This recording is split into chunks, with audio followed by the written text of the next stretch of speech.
Can we please request the audience to settle down?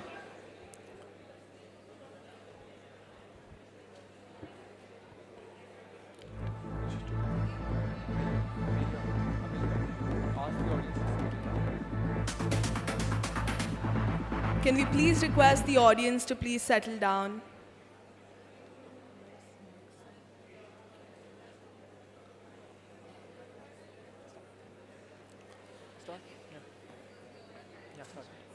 Technology is most powerful, not when it replaces human thinking, but when it amplifies curiosity, creativity, and purpose.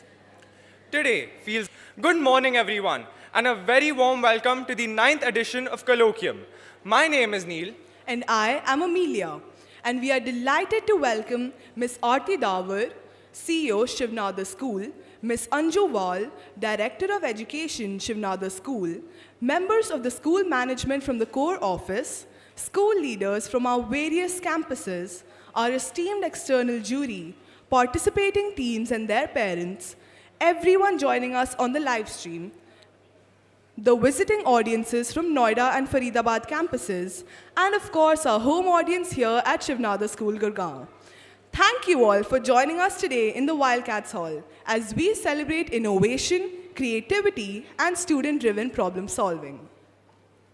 At Shivnada School, technology learning goes far beyond tools and software. Our integrated IT curriculum spans robotics, artificial intelligence, animation, graphics, sound production, and much more. When students reach grade 10, this learning comes together through a 6-month capstone project. These projects are fully ideated and developed by students and are designed to address real-world challenges.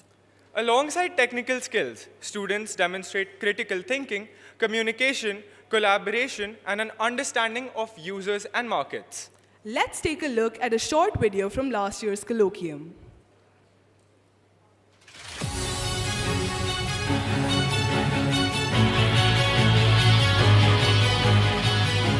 We welcome you to Colloquium 2024.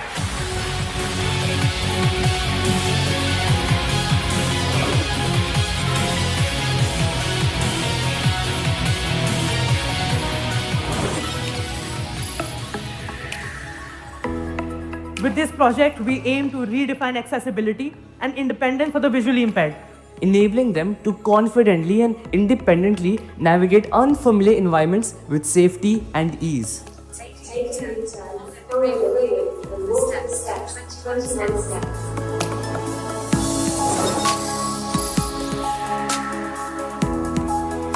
Presenting Helmet. It is a revolutionary solution which uses an airbag deployment system before collision, provides enhanced safety during impact.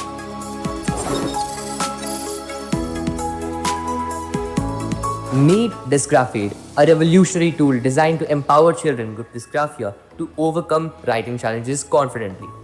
The Matrix projects word, allowing children to trace them onto any writing surface, paper or transparent sheets, and using markers as per their choice. Once traced, the camera captures the image, and OCR technology calculates an accuracy percentage. Red dots at the bottom provide instant feedback and motivation, turning green for successful attempts. Wow! Good job!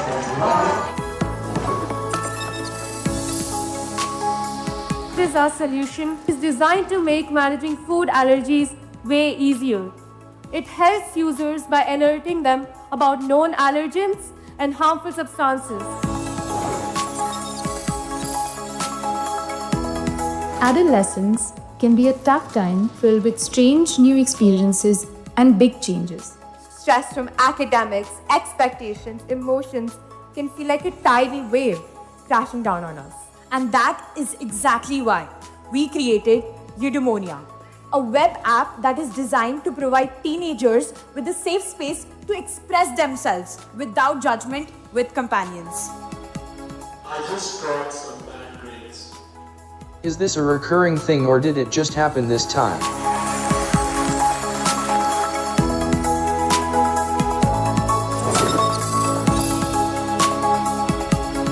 We are Team NetSense, your go-to solution for playing smart and training smart. with an AI-powered badminton buddy.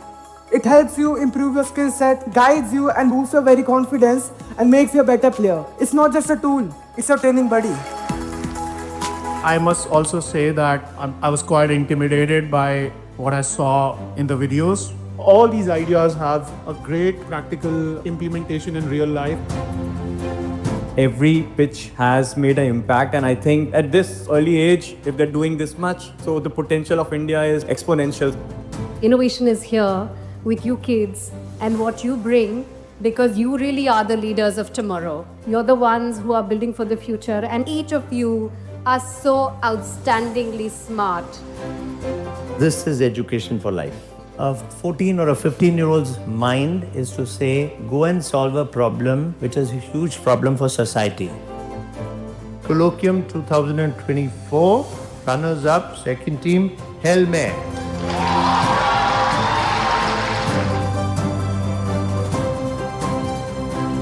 The winning team is Stepwise.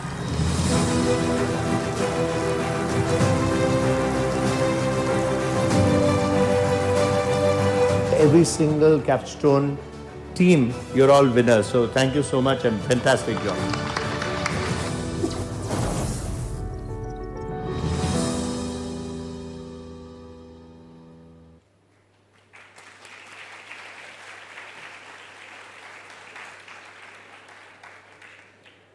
After multiple rounds of internal mentoring, scrutiny, and presentations across campuses, the finalist teams are here today at Colloquium 2025 to present their work to an external jury. Here, recognition goes beyond accolades, bragging rights, and the coveted Colloquium trophy. Our finalists are also competing for prizes that celebrate both achievement and opportunity. The runner-up team will receive the latest iPads, supporting their continued exploration, creation, and learning through technology. The winning team will earn an all-expenses-paid trip to CERN, Switzerland, home to the world's largest particle physics laboratory, where scientists across borders collaborate to explore fundamental questions about the universe. It is also where the Large Hadron Collider, the most powerful particle accelerator ever built, enables discoveries that push the boundaries of human knowledge. These prizes reflect the spirit of Colloquium, rewarding not just excellence, but curiosity, ambition, and the courage to ask bold questions. It now gives us immense pleasure to welcome our esteemed jury for Colloquium 2025. First up, we are honored to have with us Mr. Amit Dubey. Mr. Dubey is an accomplished executive specializing in global operations and strategic transformations across payments, marketplaces, and services.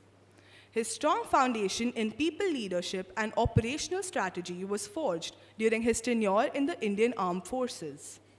He has since driven large-scale initiatives and fostered a culture of entrepreneurship at global powerhouses, including American Express and Uber, and currently leads global product and operations teams at Airbnb. Mr. Dubey is dedicated to solving challenges at the intersection of business, technology, and people. Sir, we are excited to have you today on the jury to evaluate the future pioneers at Colloquium 2025.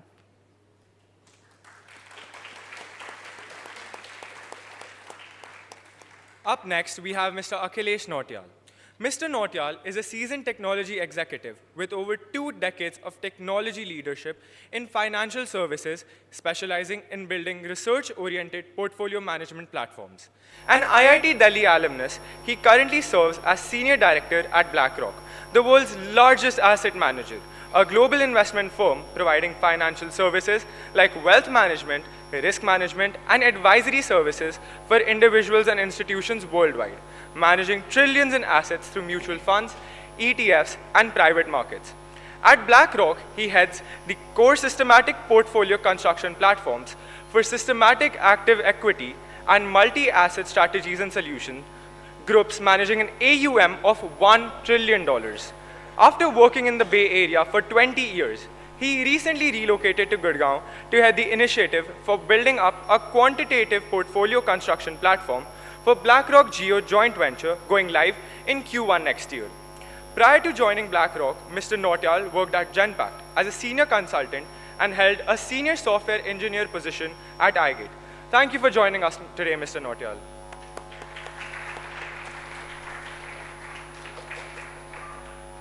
Last but certainly not the least, we would like to welcome our third jury member, Dr. Venkatesh Sarvasiddhi. Dr. Sarvasiddhi is the Managing Director of Springer Nature India, where he leads the organization's work in advancing science, research, and academic publishing across the country. In this role, he works closely with institutions, policymakers, and government bodies to strengthen India's research and higher education ecosystem. Springer Nature is one of the world's largest scientific publishing organizations, with globally recognized brands such as Nature, Springer, and Scientific American under its portfolio. With over 2 decades of experience across technology, innovation, and education, Dr. Sarvasiddhi has held senior leadership roles at Microsoft, Deloitte, and the National Skills Development Corporation. He has led large-scale national initiatives focused on research outreach, digital skilling, and innovation, and has been widely recognized for his contributions to education, policy, and industry collaboration in India. Thank you for taking the time to be with us today and for bringing your expertise and perspective to our students' work.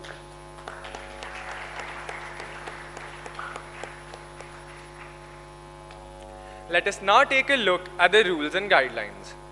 Each group will get 15 minutes to present their ideas, followed by a 5-minute Q&A round with the judges. The teams will be judged on a scale of 1 to 5 on the following criteria. Firstly, we have relevance, which is the scale and understanding of the problem identified. Secondly, we have solution efficacy, which is the understanding of the various facets of the problem and the effectiveness of the intended outcome. Thirdly, we have technology insight, which is the application of the technology in the project context. And lastly, we have clarity of thought, which will be assessed through the presentation structure and Q&A responses. Now, without further ado, let's begin with the presentations. Before we start, I would like to remind everyone to keep their phones on silent. Please do not talk when the presentations are on, but do cheer for the teams when they come up on stage. We now welcome the first team, Safe Stride, on stage.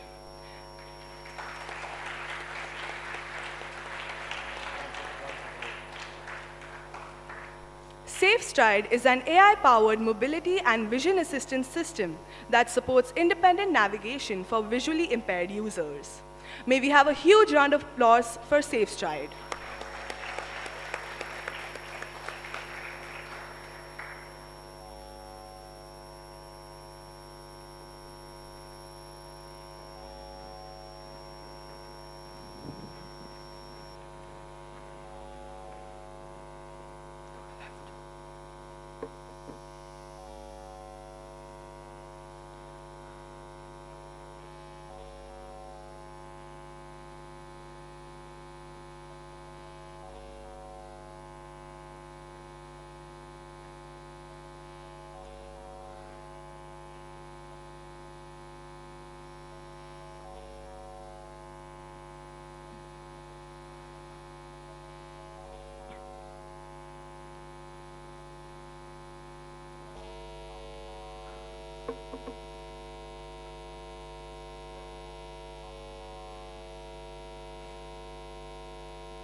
Check.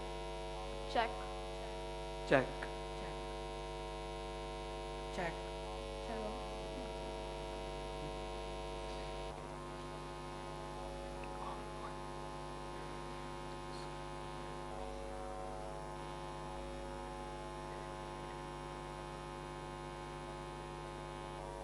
Could we have the audio, please?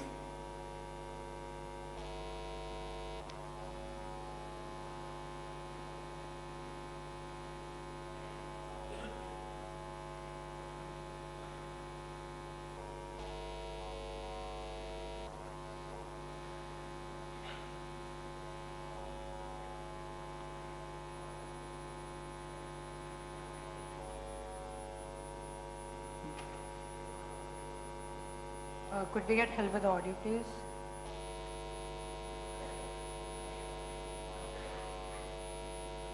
Yeah.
Switch करो switch करो screen पे switch करो नहीं switch करो मैं check कर लेता हूँ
मोबिलिटी में अगर पूछ रहे हो तो जैसे उन्हें कभी अननोन प्लेस में वो पहुंचते हैं तो सबसे ज़्यादा कि स्टेयर्स हैं स्टेयर्स में क्लाइंब करना उनके लिए डोर्स हैं या फिर कुछ एक्सटेंशंस बिल्डिंग के अंदर अगर बाहर एसी एक्सटेंशंस हैं या कुछ है तो इस तरह से उनके लिए वो होता है कि उन्हें टकराने का खतरा रहता है तो इस तरह से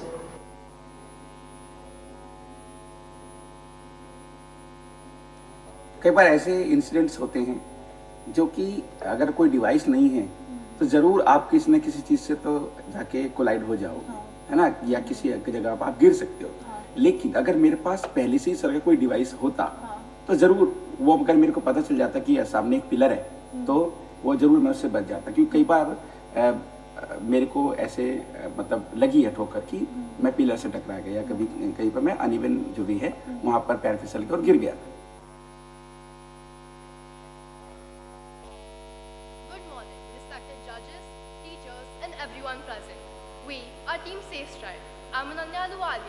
I'm Risha Roy. I'm Arif Gupta. I'm Pawat Gupta. And I'm Vihan Jindal. Safe Stride began with a simple question. Why should working independently feel unsafe? For visually impaired users navigating in their day-to-day lives, they depend on other people and they often face risks and uncertainty. We aim to change that through technology. Our project began with a strong focus on addressing a real-world mobility challenge. By visiting blind schools and conducting in-depth Zoom interviews with visually impaired users such as Mangal sir and Vardilal sir, we understood what problems they faced, their real needs and constraints. Their insights directly shaped our problem statement and they guided our solution approach.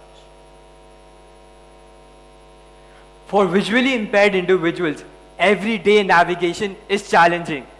Obstacles, uneven passages, and the absence of real-time guidance make even short trips unsafe and stressful. Because of this, people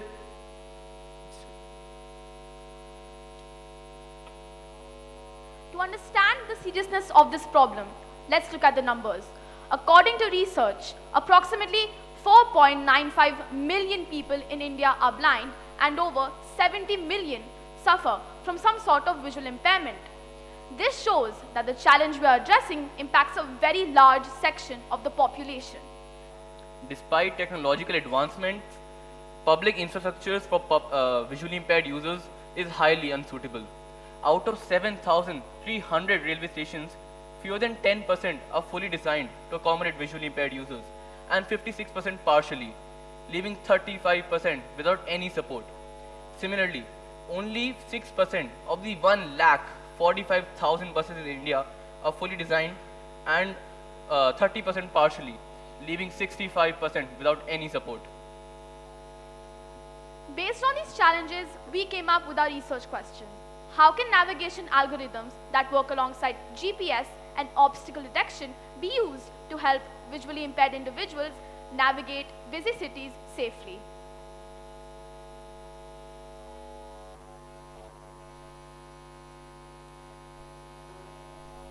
Before we explain our solution in detail, here's a short video that shows our journey up until now.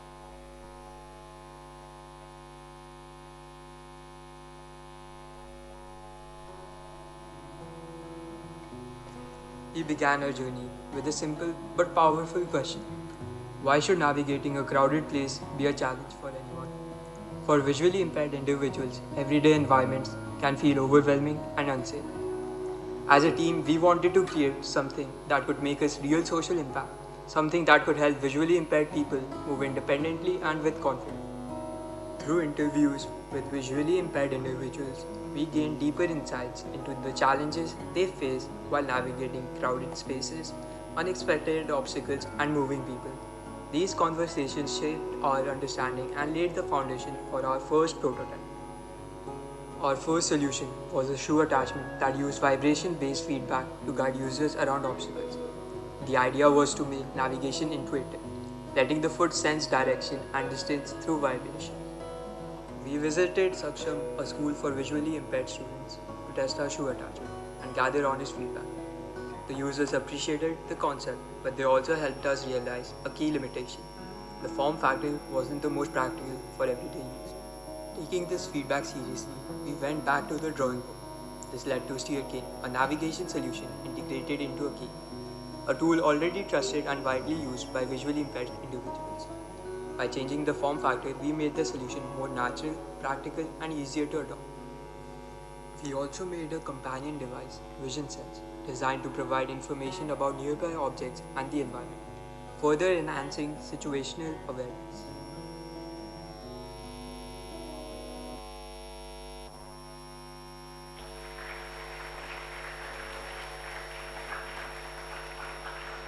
To address their needs, we built a complete mobility ecosystem designed to guide, inform, and support visually impaired users. The journey begins in the Safe Stride app, where the user selects a destination using Stride Nav or Blind Mode. This navigation data is instantly sent to SteerCane. SteerCane processes the information, generates a safe path, and begins guiding the user forward. As the user moves, SteerCane continuously scans the environment, detecting obstacles and adjusting the route to avoid them. If an obstacle appears too suddenly to steer around, SteerCane immediately alerts the user to stop using vibrations in the handle. Vision Sense is a chest-mounted companion device that magnetically attaches to the user. with a simple button press. The user gives a voice prompt to Vision Sense. Vision Sense captures an image of the surroundings and provides clear visual descriptions based on the user's request. Together, these systems form SafeStride.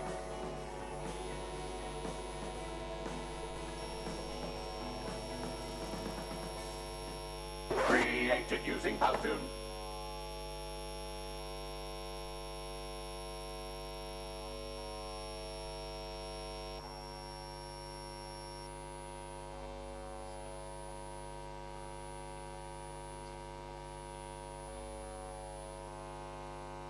Instantly sent to SteerCane.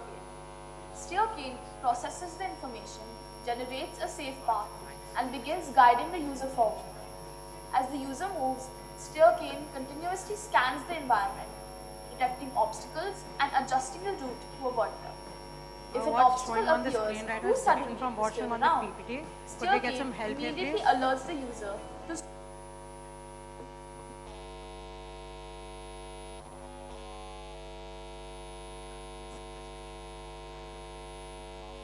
Audio, please. Along with the physical device, we've designed the SafeStride mobile app, an intelligent, user-friendly companion that brings everything together. The app acts as the bridge between the smart cane, the user, and caregivers, ensuring seamless communication and greater independence. At the heart of the app is StrideNav, our advanced navigation interface designed specifically for visually impaired users. Users or caregivers can set destinations directly on the map, whether it's a familiar route or a new location. Once selected, the route is sent to the smart cane, which guides the user step by step using gentle vibration cues and subtle wheel movement. This allows the user to stay oriented, avoid wrong turns, and navigate confidently. Next is Vision Sense. With a single press of a button, an image of surroundings is captured and instantly converted into clear audio description, helping the user understand the environment in real time. StrideLog acts as a smart calendar, allowing users to save frequent locations and link them to appointments. On the day of the event, the route loads automatically, enabling stress-free and independent navigation. MyStride is the settings and utility center of the app, designed to give users complete personalization and peace of mind. From here, users can adjust vibration intensity based on their comfort level, check battery levels to ensure the device is always ready for use. If the cane is misplaced, the Safe Find feature will help locate it quickly. MyStride also allows users to manage emergency contacts, ensuring help can be reached instantly whenever needed.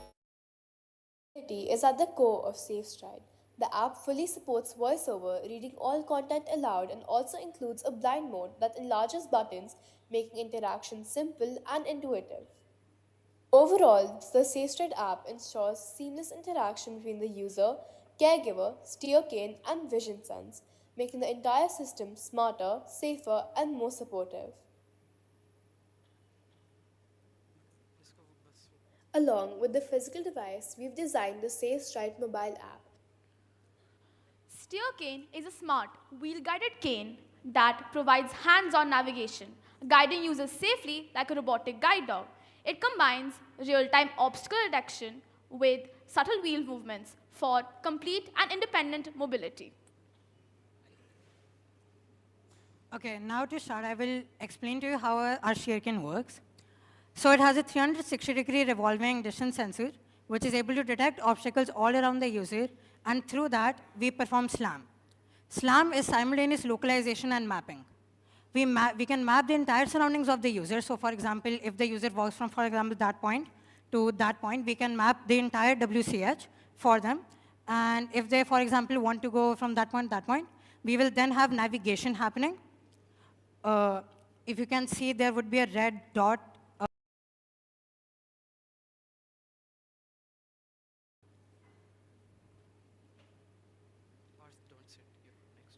I don't know if it's really clear, but there's a red path showing there, along which the robot is navigating, right? So we have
Steer cane is priced under 12,000 rupees, while Vision Sense is priced under 1,000 rupees. The 400 rupees per year subscription for Steer cane covers server and compute costs, while Vision Sense requires 100 rupees per year for AI processing. Using both of them together will cost 13,000 rupees with a 500 rupees per year subscription combining cane compute and Vision Sense AI. Moving forward, we aim to make our device fully waterproof, improve reliability through on-device computation. We plan to make SafeStride commercially available and scale up manufacturing to reach a wider audience, while continuing our social impact by donating devices to NGOs and life schools. Alongside, we further aim to optimize our design and manufacturing process to reduce costs to make it available to everyone. You will just look at the... We also hope to improve our SLAM algorithms to provide better point clouds and allow the user to navigate in even more complicated spaces, alongside adding stairs and pothole detection to the device.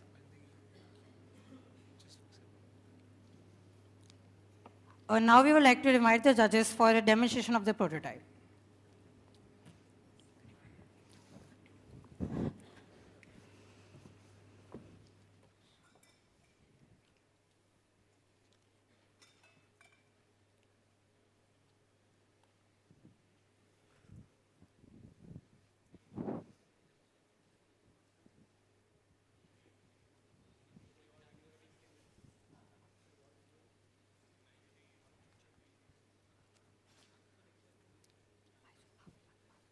Can we go? Let's go. Chalo, chalo, chalo, chalo, chalo. Aishan, stay here. They moved most of our setup, but it's next to SafeStride only. Sir, could I have a phone, please? Yeah. Just move your laptop, get it charging. Okay. Move Nimesh sir's laptop, also get it charging.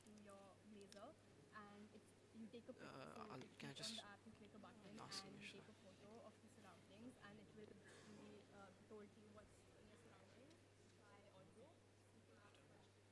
We have to move stuff because they told us to keep it here lest someone take it or something. I don't know. They move most of the stuff in our booth. We want to put this in the booth and Nimesh sir's laptop into the booth. This is look. This is just for looking. What about here? Yeah. Okay. But no, then there is operational, which is Nimesh sir's laptop. You That can has to be choose set your up there. medium of language, so English. Now, whenever you want, you can press the button. You can. Yeah. No, it's selected. Just press the button. Yes. 1 minute.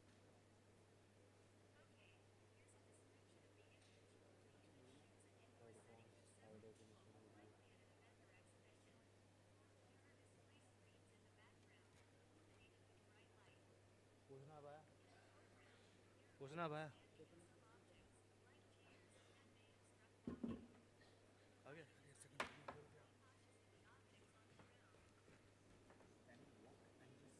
Yeah.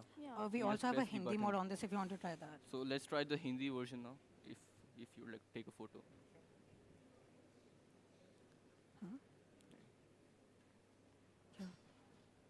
तेरा चल रहा है. Excuse me.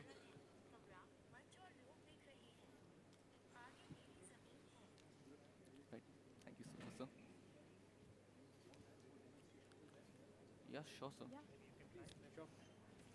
English or Hindi? हटाते हैं एक बार ये. Okay. नहीं. हाथ पर मैं कैसे जाएंगे? Yeah, wherever you want to mount it. Wait. बाहर Could you hold इसे this? उठा. Thank you so much. तुझे पता नहीं कैसे उठाते सही से. साथ में power bank. Right, and this security attaches. So whenever you're ready, you can press the button at top. Wait, I'll just choose Hindi. खोल दो. मेरे हाथ बिल्कुल फ्री नहीं है. Yeah. Yeah, and just press the button. Headphones पे डाल के देखो Your hand actually came in front of it. Yeah.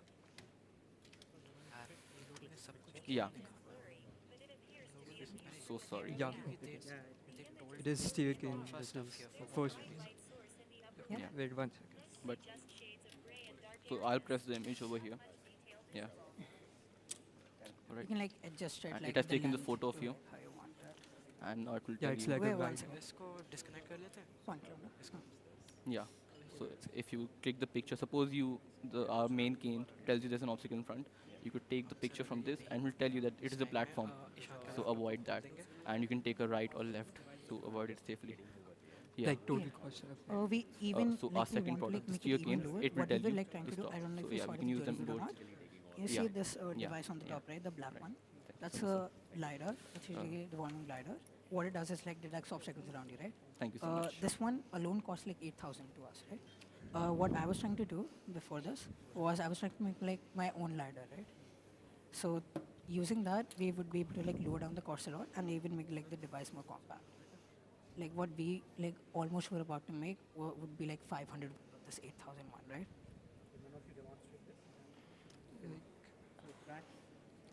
Wait 1 minute. Like it Yeah. creates a map of the whole WCH. And how does it communicate to you? Through your voice mode?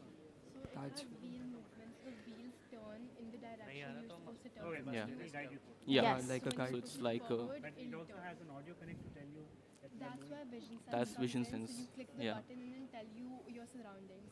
So this guides you physically to point A to location. point Yeah. B. So the use case scenario is, suppose steer cane tells you there's an obstacle you in like front. to drive it? You could press vision sense and it will Alright, tell you I what can the drive. obstacle is, if you have to go left or right, or even generally you could use vision sense. Put In the my device. device, yeah. Put Yeah. the device. Put the vision. Nahin. Uh, so Yeah, they so both it's doing it. basically they work in harmony. If you're using steer cane and an obstacle comes in front of you, you could use vision sense to identify the object, Okay, so and what is the flow? vision I sense am will tell just- you whether to go left, right, or if it's possible or not. So I basically start my walk. Yeah. These guys will be here. Yes. I will distribute water. Yes. Then I will come back and we will move on to Yeah. exchange together. That's the point. I click on vision sense Yeah. to figure out what is that. So Or like for suppose- most obstacles, steer cane will like guide you around them, right? But if the obstacle is like too big or like if we can't Yeah. plan like a safe path around the obstacle, then you can use vision sense to like let you know. So there would be like a buzz on it. I will tell you more about why we don't have that invented yet. Is that it's just like A companion. Yeah. Yeah. Yes. Yeah, a visual description. Yes. Yeah. Suppose you're in a room and you want to know where the doorway is. So you could use vision sense for that as well. It will tell you that slightly to your right, there's a doorway in front of you. So you could use that. Yeah. Yes. Yeah. Yes. Yeah. It's a personal assistant to be with you. So that was in like a future plans. What we want to do is make They this both fully run on the waterproof, same right? app. It isn't So- that waterproof. or, and they like, don't that need to sturdy communicate right now. really because But steer yeah, cane. we can like make this fairly waterproof over time. Yeah. Yes. Yeah. Yeah. Yeah. Yes. Yeah. Yes, there are bumpy roads. What we have is we have an IMU sensor on it one. Through that we can detect bumps. Like IMU is the motion sensor basically. Thank you so much. So through that we can detect It's a little bit bumps nervous, and but we can thank you like so sort of like pause the device during that specific So time. it's first presentation. And the so- wheels on this, these ones are like really sturdy, right? You can like drive on roads and everything. Thank with you these so much, ones. sir. Yeah. So yeah. Thank you so much, sir. Thank you so much, sir. Thank you so much, sir. What was the need of ये चलेगा ना? the vision sense? So- Would it have been incorporated right ये target audience. Yeah, so but that's then also like a plan, but the thing is that you see like staircase on like a lower level, right? What we want to do with vision is like provide you full view, like whatever the eye can see. We want to make vision sense like that. Because vision sense is also attached on your chest and at your height, basically, it can see more Of, than the like, cane basically will be everything. able to see because it's at the ground. Yeah. So it provides a higher view and it can see a more your wider face field of clearly. view. Yeah. Just a dumb question. Yes, sir. Yeah. No, no, sir, these are dumb definitely. questions. Sir. Like, would it make sense to kind of have that some kind of Yes. So we were planning, we could also have a mount over here. So if you want, you could attach it to your chest or on the On the cane. device. Suppose you want to use vision. Yeah. Yeah. Yeah. Yeah, definitely. the number of components you Yeah. have, the number of that is basically increasing the number of failures. Yeah. So you would typically have that, this is properly working, Yeah. but for some reason, if vision sense is not working, then I'm left in a disconnected Yeah. state. Yeah. That's If I true, have yes. all of this, either it's working at all, Yes. it's not, Yeah. Yes. again. So another thing that Yeah. we want to implement is, so basically, like we make like a map of all the obstacles around you, right? So every obstacle, it has like a specific structure, right? So in the map, we can detect specific structure of those obstacles. And through that, we can like tell you what obstacle that is, just through the distance detection.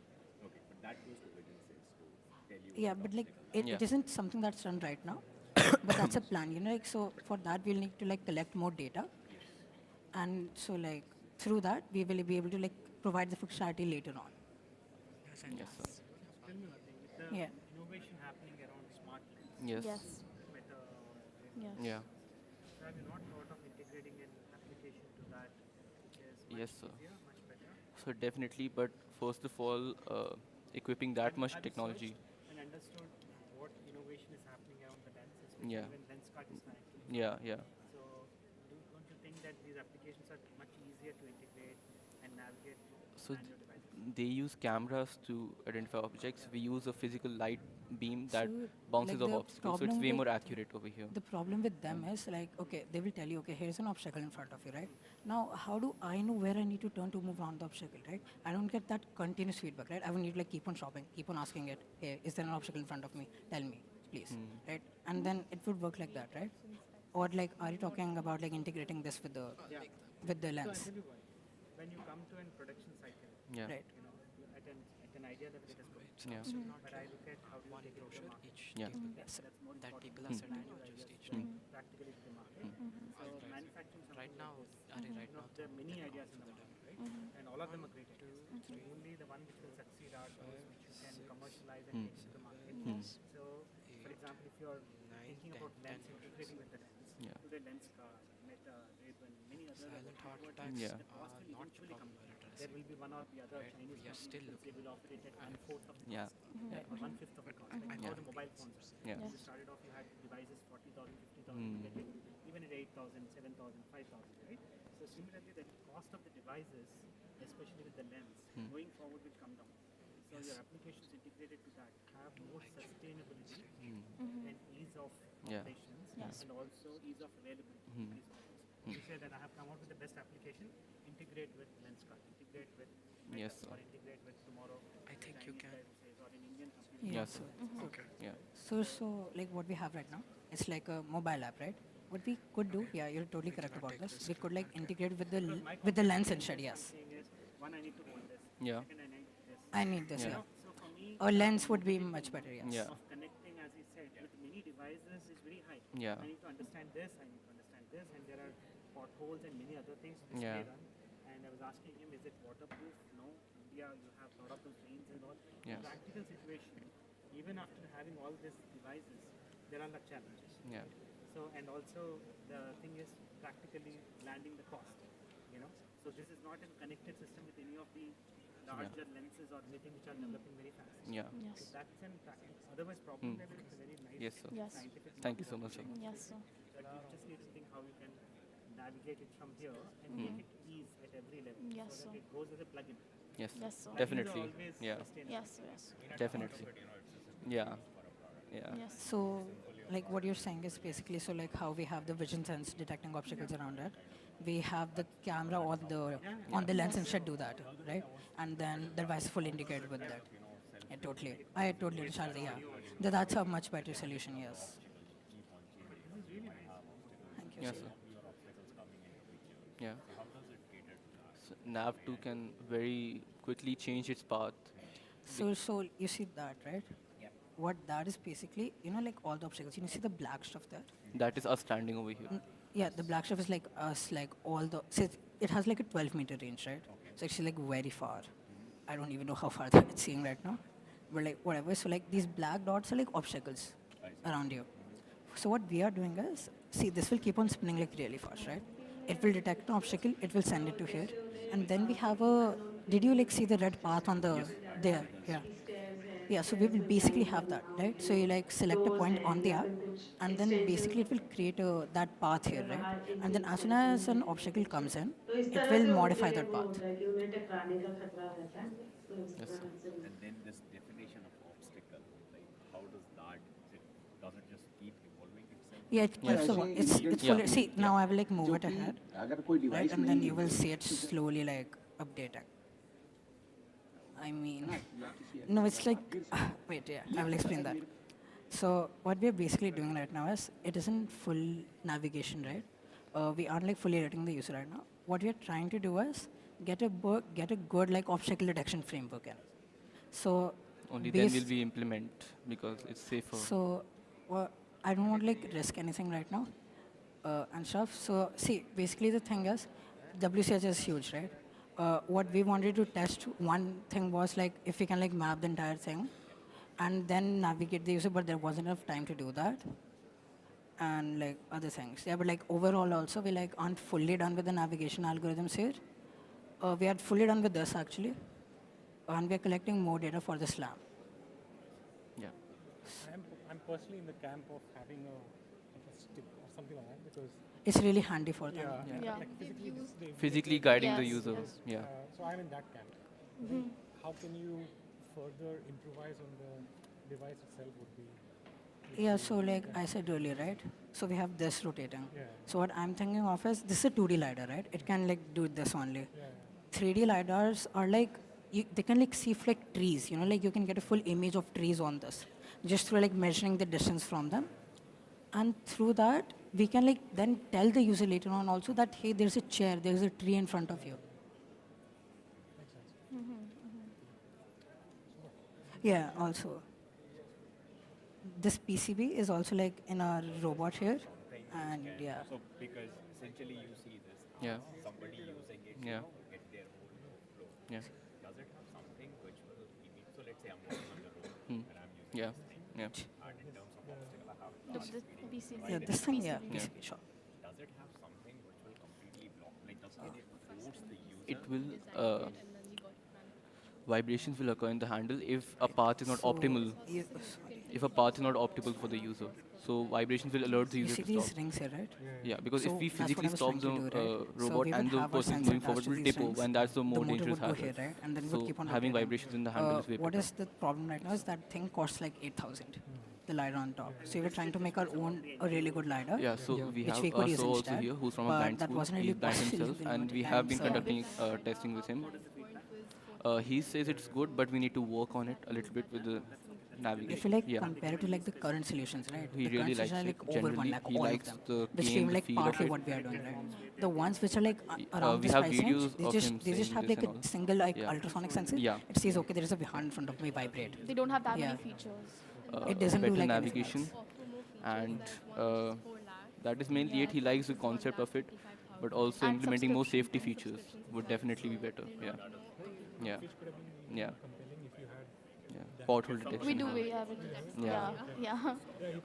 Yeah. Hmm. Do we show it right now? Yes. Do you want us to like? We could show it. Okay, we can like show it in the presentation right now. Like as soon as this is done, we will like continue and like show it. Yeah. Totally. Yeah. Yeah. Yes. Yeah. Yes, sir. Any? Yeah. Thank you so much. Sir. Thank you so much, sir. Thanks, sir. Thank you so much. All right. ये laptop.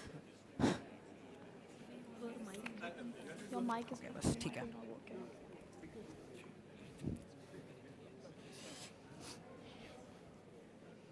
Let's go back up on the stage. यार मुझे ना उसका like mic दुख is हो रहा है यार, वो like हम दिखा नहीं पाए ना End navigation. करना हाँ? मतलब नहीं नहीं, अभी एक हम product comparison दिखा रहे हैं, price बस, range mic वगैरह. आ रही है. वो आ रही है क्या? We have to show the product comparison. We have to show the product comparison. Yeah. All right.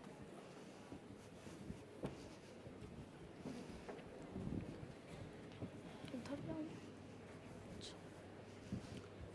Oh, sorry.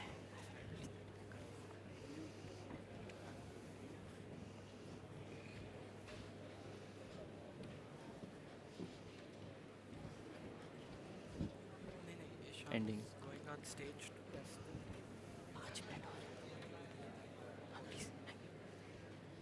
Don't you want to see the comparison slide as well, right? Yeah.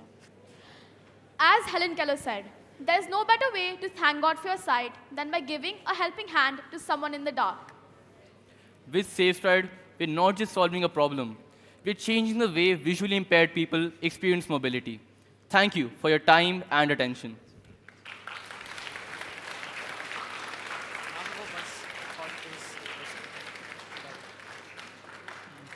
Before we fully end though, as the judges requested, we would like to show a short product comparison of different products and our product. So like, as you can see, like the price point. So we have Vivox SmartKin here, right? It's priced at like 73,000 plus, and the rest of them, except Dishti, are priced like over 1 lakh, right? All of them. Nova, in fact, is 4 lakhs, right? The thing with all of these, except Dishti, is they are like priced really huge, right? they can do what our device does to some level, but the problem is that the average visually impaired user in India can't buy these, right? So what we are trying to do is design this device as low cost as possible and give it as many features as these other devices like Nova and Glidance have. Drishti is priced so low because what it does is it's a cane, right? The cane detects any obstacles that's directly in front of it and just vibrates for the user. It isn't that helpful because it doesn't tell the user where to go or how to avoid those obstacles dynamically, right? It just tells you, okay, you're nearing an obstacle, please stop. What we are doing is full navigation around all of those obstacles. That's it. If you have any questions, then.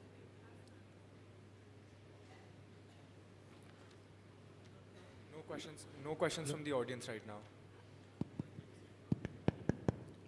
Hello? Yeah, no questions, just very, very compelling. I think this was a great way to say that you're like trying to reduce cost by over 10x, etc. So that is just a very compelling use case. And the prototype is also, to a large extent, a workable prototype. That was very compelling as well. Just a great job. Thank you so much. Thank you so much. Thank you so much. Hi. Thank you. And I just have some suggestions to make to you. I think at an level of what you have worked scientifically, the model, and also the solution using technology is really nice. A big round of applause for you guys. That's really good. But also, I would suggest if you can look at how do you make this a practically approachable so that you can introduce the product to the market and make it commercially viable. You should explore the opportunity of integrating this with the smart lens, because next 5 to 6 years you will see many of the mobile devices completely vanishing and people will switch to smart lenses by which they'll communicate. That's what the world is going towards. Meta is doing a lot of work around this. I think even Lenskart in India is planning to launch this versions. So just try and explore, talk to some of them whether you can integrate your application with them so that it becomes much more a plug-in kind of a model from an product availability at the same time scalability. Yeah, thank you. Thank you. Thank you, sir.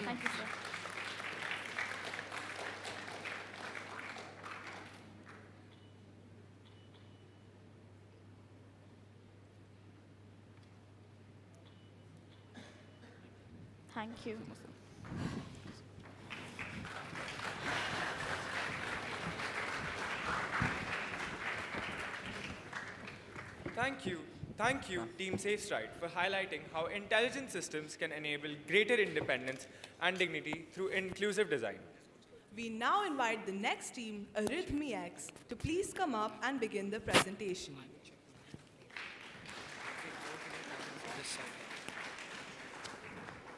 ArithmiX is an AI-enabled, low-power wearable for at-risk users, enabling continuous cardiac monitoring and early anomaly detection. Let's put our hands together and welcome Team ArithmiX on stage. Good morning. Some brochures. Morning. Check. Good morning. Check.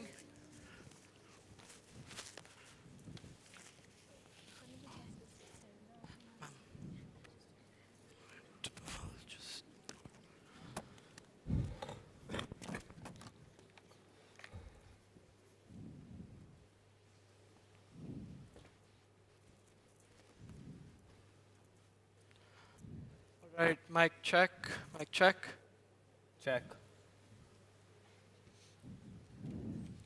Can we switch to the next PPT? ArithmiX.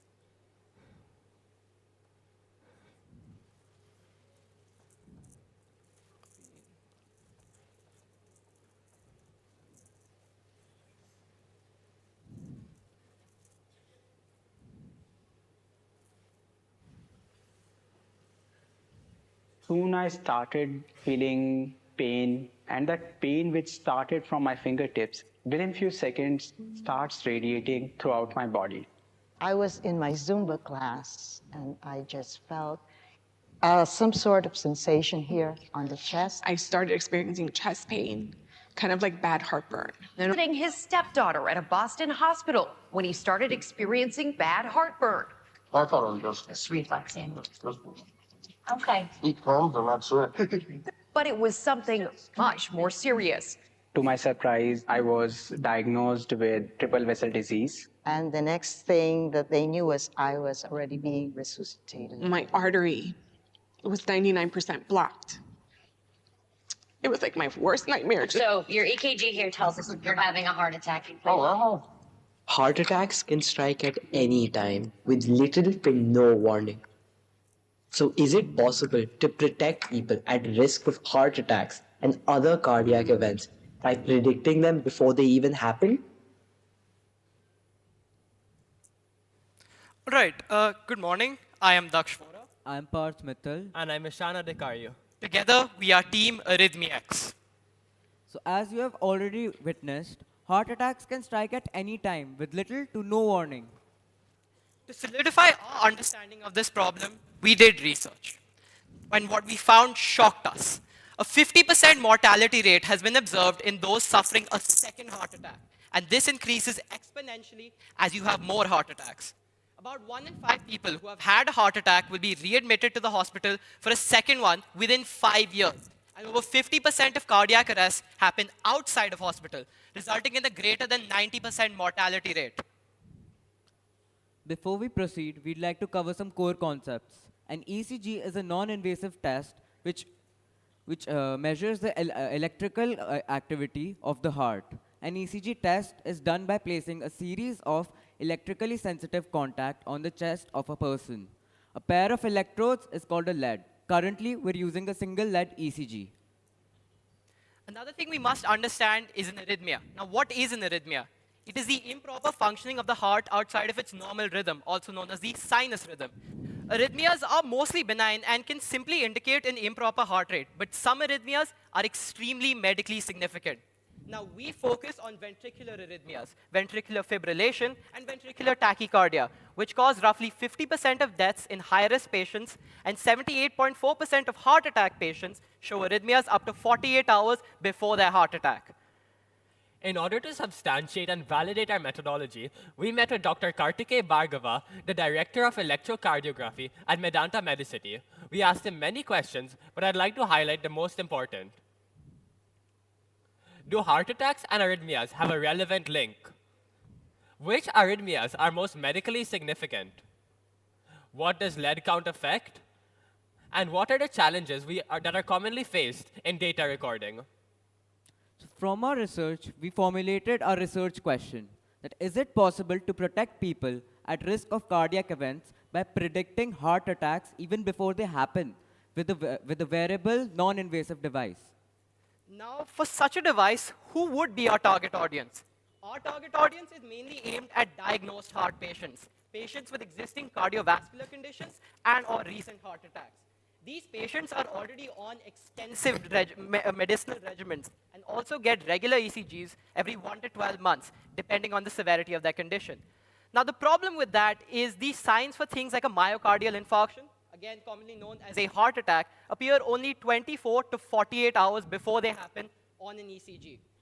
Now, our target audience is at an elevated risk for heart attacks, and for them, our device is a useful and potentially life-saving purchase that can give them time to take relevant action.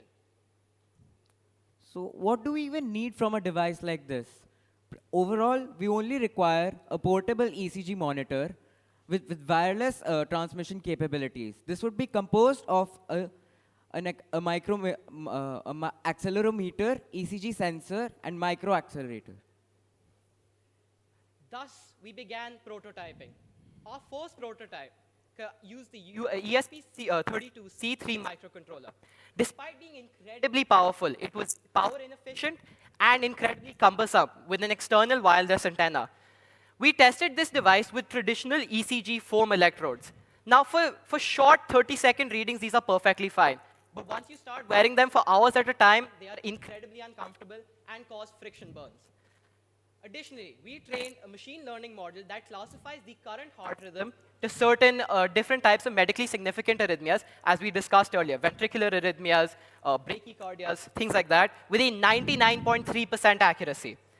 Now, for transmitting our data wirelessly, we use Bluetooth Low Energy, which allows efficient and reliable data transmission over long durations of time. Our second prototype contained many overhauls. First, we switched to Nordic Semiconductor's NRF series of microcontrollers. This gave us much better wireless functionality while coming in at a fraction of the power consumption.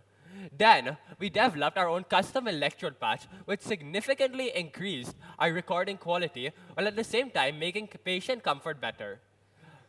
Then, we made a novel prediction model for ventricular fibrillation, which allowed highly accurate predictions in a 24-hour time duration. Finally, we switched our firmware from the Arduino SDK made primarily for hobbyists to the enterprise-grade Zephyr real-time operating system, which gave us much more flexibility. This brought us to our third prototype.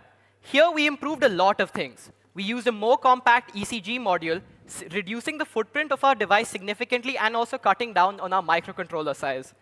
We tested different 3D printer filaments for our case, PETG, ABS, TPU, and PLA, but we eventually zeroed in on PLA for its thermal capabilities. We integrated our classification and prediction models to improve prediction accuracy, and we also made some improvements in our firmware. We implemented live battery monitoring and tracking, and a deep sleep buffering system, radically improving power efficiency. This brings us to our final form, the Holtex monitor. It's a wearable, non-invasive ECG monitor that uses our own custom-printed circuit board to heavily optimize size. In addition, we give the user an option between the previously mentioned ECG patch alongside an ECG belt. For our software, we have our new AI-enabled intelligent ECG analysis, which provides a series of different inferences. Our circuit board contains passive filtering of the ECG signals, which alongside with our data gives us fully passive and active filtering. Finally, we built an inbuilt file buffering system, which allows us to maintain a 15-minute cache in case of disconnection. So what makes our device and our algorithm truly special is that it gives us access to active and passive filtration through a custom-crafted machine learning pipeline. This gives us real-time prediction of cardiac events like heart attacks, live inferences of abnormal beats, QRS complex detection, and real-time arrhythmia classifications. Now let's look at the financial side of a product like this. The medical device market in India is huge, and it's rapidly growing. It is projected to reach $50 billion by 2030 as per EY. Now, our device fits perfectly into the Holter niche. A Holter is the generic name for a device like this, which records ECGs and is something that is wearable, that you wear for 24 hours or 7 days at a time. This market is also growing rapidly with a 20.3% CAGR. Now, what does our device cost to make? The total manufacturing cost is 2550 rupees. This is composed of the PCB that we just talked about. This is super compact and it's packed with a lot of features. This is around 2200 INR to get it fully assembled. Then we have a LiPo battery, which is a 400 milliamp hour LiPo battery, giving us 3 days of runtime on a single charge. And some miscellaneous costs, wires, switches, and a 3D printed case. Now, while we want to look at the existing solutions, all of them have something missing. Some of them are very purpose-built, like the Frontiers X1, which is built for sports people. Some of them are expensive and disposable, like Web Cardio. And some do not allow for continuous recording, like the Apple Watch. We extensively tested our model. We did extensive simulated testing on several other data sets other than the one we trained on to ensure proper functioning of our prediction model. Now, this testing has yielded positive results of nearly 94% accuracy, and we are in the process of finding more data to rigorously test our model. We also tested on a heart patient very recently, and I'll be playing a video from the same. My name is Ashu Nichani, and I am suffering from angina. I found this device quite comfortable to wear, and it was more comfortable than getting an ECG done at the hospital. I've been using it for 3 days now. Right, as you just heard from Sir, this device improves user comfort and allows for continuous recording. Now, we also analyzed the waveforms themselves with a recent hospital ECG of his, but we are unable to present that due to medical data privacy concerns. Right. Now we want to ask you a question. One of these two people, as given on the screen, will have a heart attack in the next day. These are samples from their ECG recordings. I want you to try and guess which one will have a heart attack in the next day. Our model does predict it. I'll give you 5 seconds to guess. Turns out it was this individual. Our model predicted medium risk, which means he'll have a heart attack within 12 to 24 hours. And our model was also spot on, as in the timestamps of his data, he had cardiac arrest 13 hours in. Now, he was a male. He had hypertrophic cardiomyopathy, which is a genetic condition that causes the walls of your heart to be very thick, making it more difficult to pump blood. That is why he also died at the very young age of 17. He also had a family history of sudden cardiac death. The other ECG sample was just of a healthy female at the age of 51. We'll now be moving into our product demo. I would request the jury to please join us.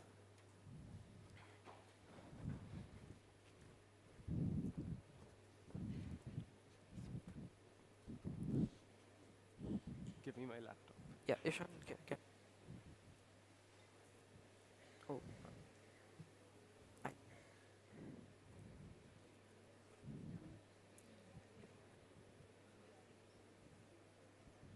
With you, Hamisha.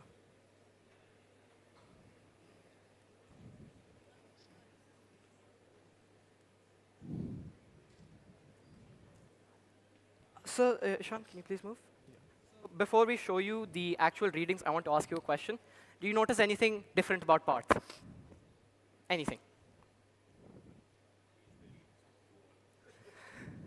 That may be true, but he's also wearing our device right now.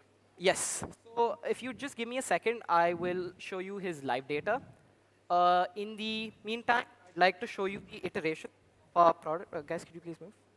Parts. You can look at it. No.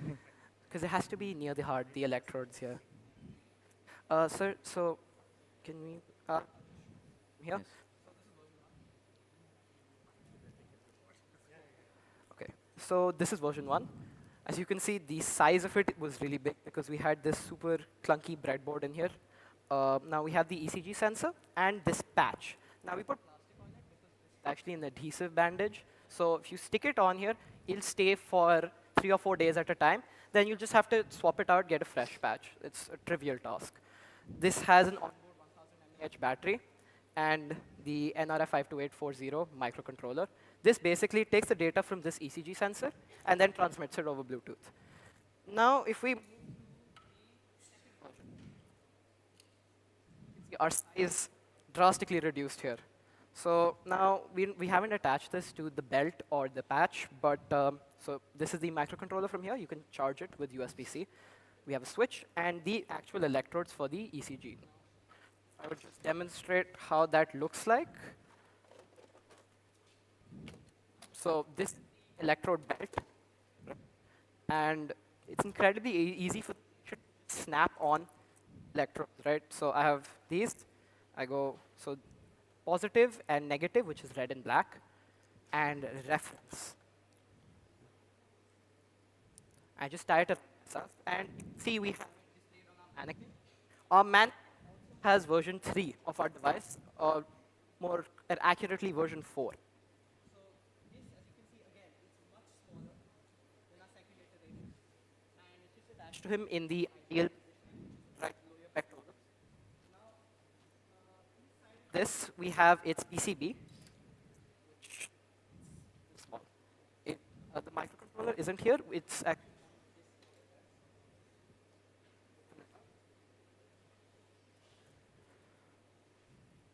so, as we mentioned, there are a couple of things on board on this PCB.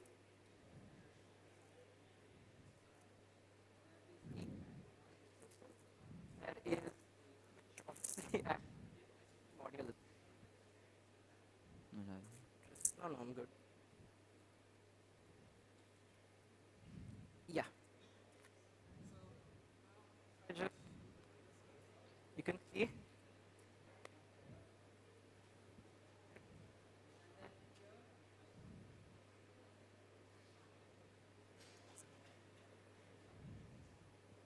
Sir, it'll be a little more time maybe because because we had to loop it around. Because the is not human, right? So he doesn't compress a little bit like a normal. Right. So just have a look. You can hold it too. It's incredibly light, right? This is the entire device, and this holds 3 days of charge. This is also what Parth is wearing right now. Yeah. These are the same. This is the same 3 electrodes that are used here. This is the latest version. This is also what we're getting the readings from. I'm currently wearing the exact same thing. So. Yes. Yeah. And this is okay. So as you can see now, we have live ECG signal. It's noisy because due to technical. Yeah.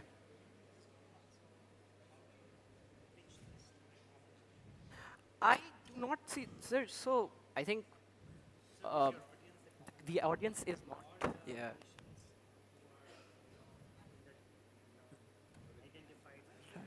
Right.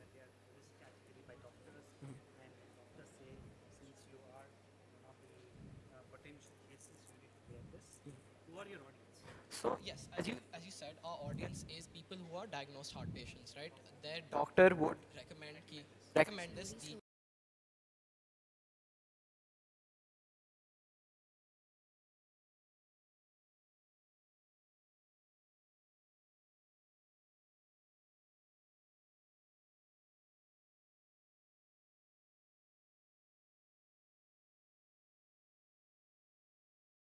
Right. I think we can go to a slide. Yeah. Yes. So we've essentially cut down on the 3 major things. So there's one that's continuous monitoring, which is again wear it 24/7. Things like the Apple Watch. So there are no 24/7 devices which people can use right now anywhere. No, they are there in the market, but they're also again in the medical device market. Now devices like the Apple Watch, which maybe people do wear, right? The common man also wears the Apple Watch. Yeah.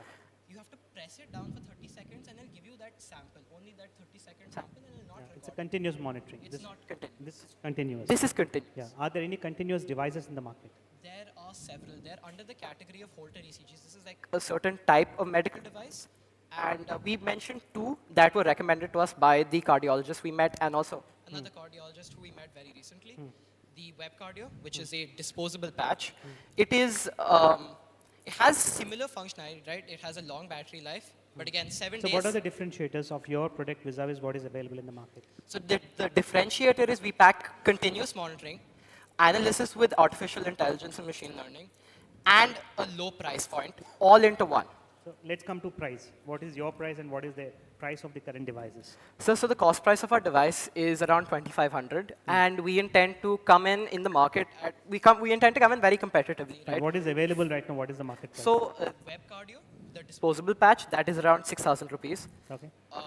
Now, if I look at Frontier's X1, which is built for sports people, but it's also an ECG monitor, that is $580, so around 40 to 45,000. Okay. So cost is one thing where you want to optimize and bring that solution. That's one. Second is continuous monitoring, you said. Yeah. So other 2 devices don't monitor continuously? No, so they do monitor continuously. It's just that they are incredibly expensive. We're trying to pack all of those 3 features all into one. We're coming in at the same price point of a disposable device. You wear it for 7 days, you throw it away. But with our device, you can wear it forever. But you have to charge it every 3 days. You have to charge it every 3 days, but we're also planning to implement hot swappable batteries. So essentially, how that would go is, given the prototype soon? Yeah. How that would go is, instead of just this being soldered onto the board, I could put magnetic contacts here and just put this in. So one last question. What do you think the players who are already there, who are selling at 6,000 or 5,000, whatever it is, they're replicating a device, something like you, already there in the market, they can easily do it. They can cut down the cost because they have their operations already kicking off and you guys are very relatively new. So if that price is little dropped as the competition kicks in, so what will be your existence then? So the main thing, the reason why they keep the cost so high is because they can, right? They dominate the market, and thus the patient who is there, right? It is his life on the line, or it is their life on the line. They will pay whatever it takes to get that device. Now, if they cut that, and also secondly, their manufacturing cost, because of the types of components they use, they're not very optimized compared to what we are using. Right? Coming back to my first point, so you now have that company. They have the power to dictate the price, and they will keep it as high as they can because of the simple fact that they dominate the market. Thus, they can set the price. Okay, you want to? Yeah. So one simple question. I think when you have your life at stake, you typically go by the theory that, the more expensive it is, the more reliable it will be. How do you plan to counter that? Because I completely understand your point that, you are trying to get to a place where you say that, the cost would be our advantage. And that's where we will build up our stuff. But there is again this mindset that you will have to fight, that we are not compromising anything for that cost. How do you plan to kind of, go on that path? So the first thing is, again, pricing it significantly higher than not just the cost price of the components, but also the other secondary costs that will come into this, right? Like testing, certification, all of that. We're still pricing it much higher than our expected cost for something like that. Secondly, sir, this is also meant to be more accessible, right? It's not just the fact that a device like this will be, it's not just a rich person's life who's on the line, right? It is also the common man who has his life on the line. So, do you have some certifications or some kind of validation that has been done on these devices to say that they are at par with what you have in the market? so not on these devices specifically, but we've done our own analysis on the kind of waveforms we're getting and the kind of predictions we're getting, more importantly, on the kind of stuff. And we also tested on Mr. Nachani his waveforms and the kind of reports he got from the hospital. And we were able to see that these are actually incredibly accurate compared to the hospital waveforms, right? The hospital gives you what is called a 12-lead ECG. I don't know if you would have ever gotten one, but it goes like this. There are 12 electrodes placed on you, and that is a long, painful process. Yes. I think it'll be very uncomfortable, right? He's like, I don't So know if you've ever gotten this on back you. all, and as we talked with Dr. Bhargava, right, he told us that leads are not exactly, more leads does not necessarily equal better performance. More leads is just more redundancy. If one moves, then that's a problem. But that's a problem with foam electrodes. With our electrode belt, that's not really a problem because it's just tied to you. And have you kind of gone into some kind of association with the doctors or hospitals to kind of reinforce the fact that, these are... So not as of now, but we've consulted with several different cardiologists to see how this device would fit into their, like what they would diagnose, or what they would recommend to a patient. And from their experience, they've not seen anything that will give real-time analysis. Our unique selling point is the real-time analysis features of our device. It's not just the price. Price is secondary, right? But the unique thing is the real-time analysis and the kind of peace of mind it gives to you. The thing with real-time analysis is it's not just for the patient. Now this will log that data, and when you have some sort of event, it'll pass it on to your cardiologist, and it'll also notify you directly and contact your points of contact. Ma'am, we have Thank you, ma'am. cutouts And great also. presentation. Great presentation. Just last question. Could you tell us a little more about the machine learning model? Oh, sure. If we could get the machine learning. That's thing. fine. You can just But, explain okay. the concept. Like, Right. is it proprietary or like you've used somebody else's model? How did you train it? So we made our own, we developed the model ourselves. It's custom architecture. We haven't taken anything, off. We've taken basic components from, basic concepts from machine learning, which is one, a convolutional neural network and a long short-term memory. So we've integrated a few layers of CNN, convolutional neural network, and also a couple layers of LSTM. Now what LSTM lets us do is it is the actual prediction part of it. The LSTM allows us to, so LSTM stands for long short-term memory. It allows me to retain information and discard useless information. Through that, it makes my predictions incredibly easy. Now that model is, well, we're definitely not disclosing the source. We're definitely not disclosing the exact model architecture. And this is not something anyone has done in current literature. What is there in current literature is long-term mortality prediction, 5 saal, 10 saal. Not real time, in the 24-hour time frame, nothing like that exists, not in the market, not in research. We got the training data, so we sourced it from a bunch of different data sets. The one that this model is trained on, our prediction model, that is trained on the sudden cardiac death database. Now, this is around 60 24-hour recordings of people who had cardiac arrest during their 24-hour samples.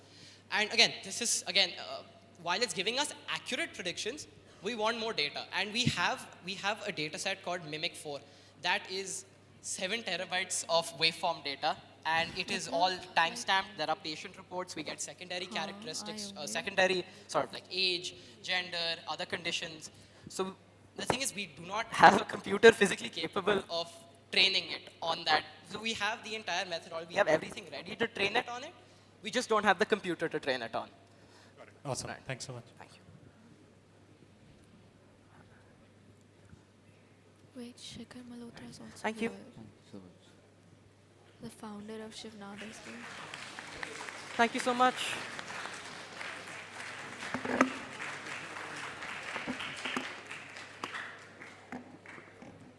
That.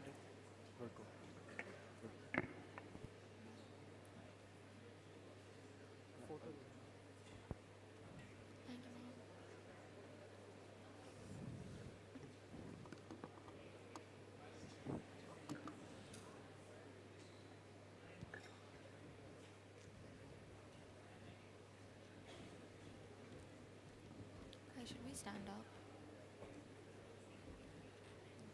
Yeah. हमें line में नहीं जाना है.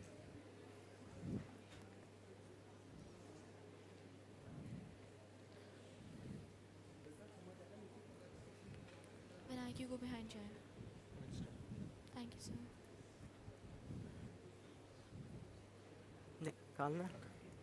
Thank you, Team ArithmiX, for a thoughtful presentation that brings together technology, efficiency, and a strong focus on preventive healthcare. Next up, we have WildLink. WildLink is a computer vision-driven system that detects wildlife presence and uses non-intrusive cues to reduce risk for both humans and animals. Let's put our hands together for WildLink.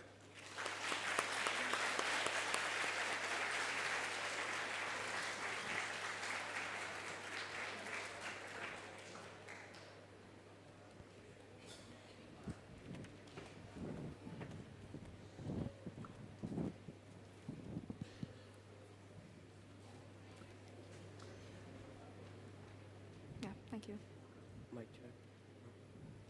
Mic check. Mic check. Team note 21.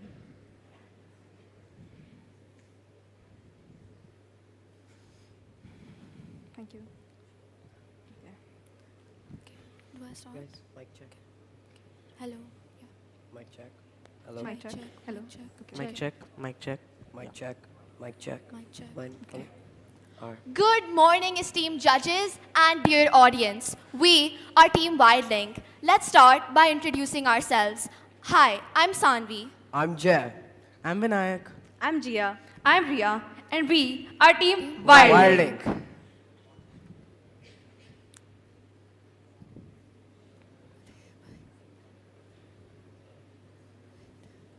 Judge, TV's in front, don't Yeah. look behind. TV's in. Click. Click. Yeah. Introduction. Can we get some sound, please? Okay. There was a time when forests were enough. But as populations grew, forests were cleared. Not out of choice, but need. For territorial animals like the tiger, fewer trees meant nowhere left to belong. So the tiger started crossing a line it never wanted to. Cattle die. Families lose their only means of livelihood. And sometimes people don't return home. The tiger is blamed, hunted, removed. More lives lost on both sides. Conflict-related killing affects more than 75% of the world's wildcat species, according to reports from the WWF and UNEP. And the conflict still continues.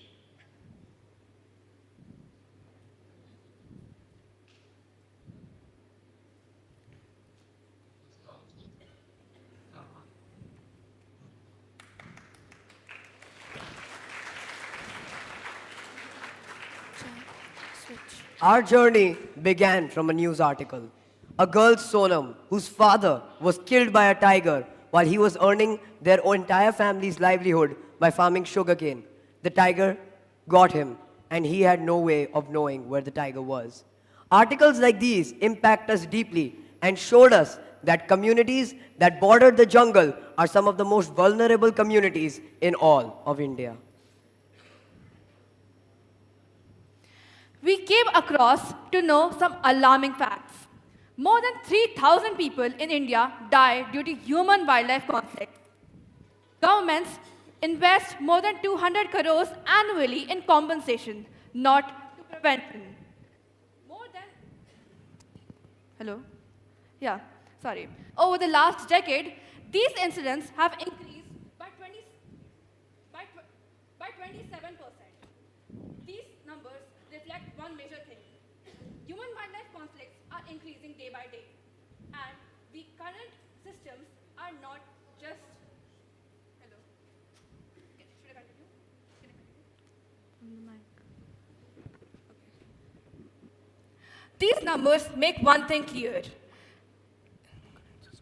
Sorry. These incidents are rapidly happening, but the current systems are not just enough. Now, talking about the consequences of these conflicts, they are very severe on all fronts. Livelihoods, lives are lost, livestock and crops are destroyed, and wildlife populations decline due to our human actions. This proves that this problem is humanitarian, environmental, and economic. And these killings also include endangered species like the tiger. To keep our project aligned with real-world challenges, we decided to interact with people working towards our cause and our target communities. We decided to interact with Ms. Rutuja Dhamle from the Habitat Trust. Ms. Dhamle highlighted the importance of identifying key informers in conflict situations and also real-time prototype testing in forest areas. Most importantly, she identified Pilibhit as a major conflict area. We decided to visit Pilibhit, an area about which we read in various articles and also incorporated by Ms. Rutuja, to understand deep about the problem and to know the perspectives of people who face these issues day to day in their day-to-day life. We went to a crop field where a recent incident had occurred and interacted with the forest officials and the locals over there to find out more about the ground situation.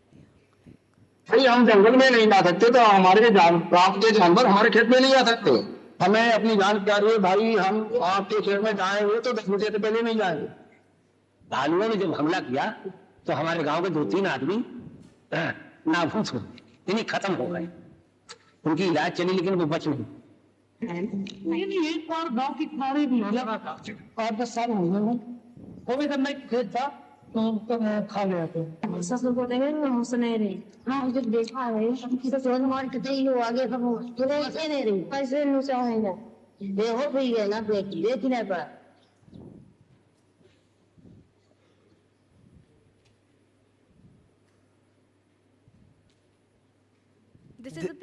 This is a picture of us from the same area where the tigers were last spotted. These are the sugarcane fields in Pilibhit, where these incidents are seen in the most frequency.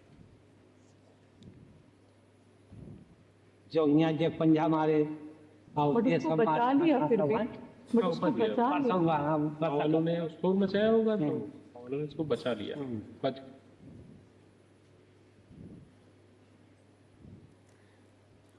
During our visit, we learned about existing solutions and their limitations.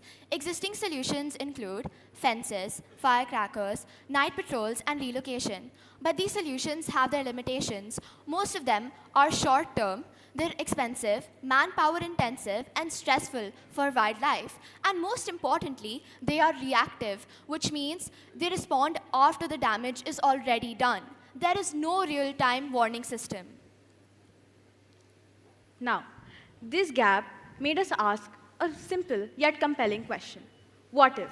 What if there was a way communities could be alerted before the conflict occurs and animals could be deterred away without actually causing any harm? This led to us arriving at our project statement. WildLink is a computer vision-driven system that detects wildlife presence and uses non-intrusive cues to reduce risk for both humans and wildlife.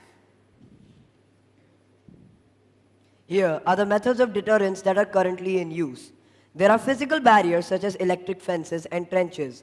There are behavior-based deterrents such as olfactory-based, which means spraying chili spray or a really strong smell to deter wildlife. Or there are light-based, which is LED, solar lights, and animals will often habituate to. And we also have sound-based, which are alarms, sirens, or predator calls. We decided to go with light-based and sound-based. Now, why would we choose light and sound? So the parameters that we had were animals often, light and sound are often not at all harmful physically. They don't cause any impairment and no lasting damage. And the psychological impact of the light and sound often deter tigers from returning to the area even years after the incident occurred. So now we present to you WildLink, the solution we've come up with to combat the pressing issue of human-wildlife conflict. Let's watch a video to dive deeper. This is our complete hardware system. A camera feeds real-time visuals This into is our a Dell complete board hardware with system. Intel i3. Running Linux and Python, our YOLO 11 model detects wild animals with up to 85% accuracy. An internal speaker triggers instant on-site alerts, all protected inside a rugged, low-cost WBC hardshell. This is our complete hardware system. This is our camera feeds real-time vision.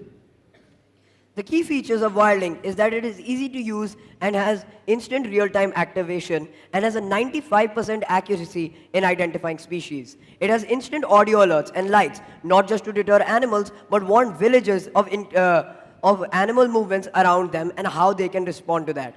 It is adaptable to various climatic conditions and has integrated programming to ensure that mistakes are minimal. And it operates via motion sensors and is really effective in remote areas where human intervention is minimal. Now, we tested our prototype at the Delhi Zoo with official permission in front of the director, Mr. Sanjeev Kumar. This helped us gather feedback from experts and see the real feasibility of our solution. By this, we were also able to validate the practicality of our solution in controlled wildlife environments. Let's look at a video for the same.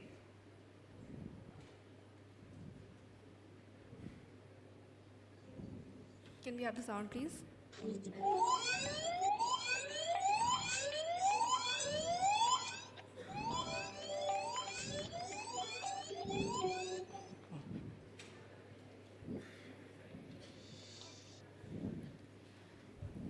After the visit to zoo and successfully testing our prototype, we planned to go to Pilibhit once again, but this time with 2 devices.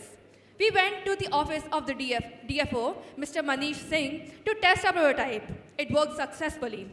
Next, we went to the sugarcane field with perfect supervision and guidance. We went there, placed a prototype on the spot where the tiger was last spotted. Later on, we waited the whole night. Unfortunately, we didn't get to spot the tiger, but fortunately, the next day, we tested it on an elephant.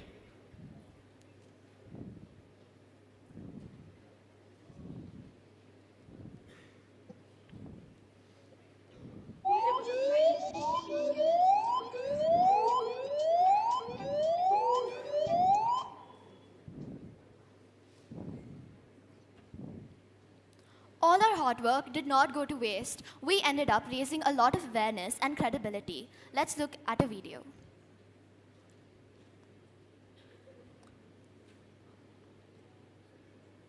आप जो करें और हमारी शुभकामनाएं हैं। आप लोग हमारे लिए काम करें, इसके लिए बहुत बहुत धन्यवाद और आपको हार्दिक शुभकामनाएं, बधाई। नहीं है कितना अच्छा, और ये पूरे देश में नहीं और देश के कई अन्य क्षेत्रों में भी की आवश्यकता होगी। इसके लिए तो गांव वालों के लिए एक वरदान होगा, तो आप गांव के लिए सोच रहे हो, ये हमारे पूरे भरतपुर ग्राम सभा से बहुत बहुत धन्यवाद तुम्हारा।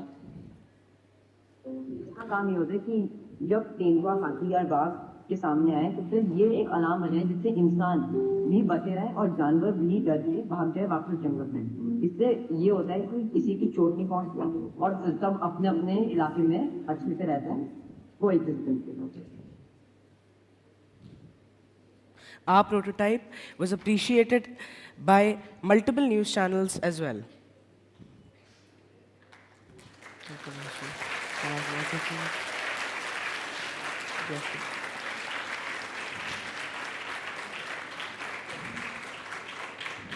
We now request the esteemed jury panel to walk with us for the prototype demonstration.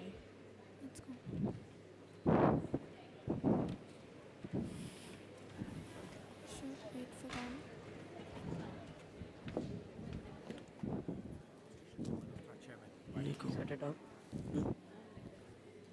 Jia, check if it's on. Jia, give the cutouts. So basically, we're aiming to solve a human-wildlife conflict through an early warning system. And instead of harming the wildlife, Don't face it towards it yet. it basically uses non-harmful methods Sir, to deter the animals away from the villages. You'll have to walk in front of the camera, and after that, it's going to, there's an alarm in the light. Let's start with the deer. It's going to tell us which animal is dangerous. Please. For a, Yeah, like feel first. Yeah. oh, damn.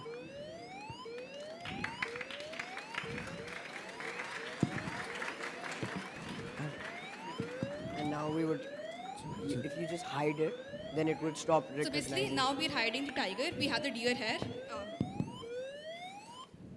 If we put Bring the it- deer in front of it, it's not going to blare an alarm because it's a safe animal. And if we get the tiger again, if you want, it's going to, yeah, right there.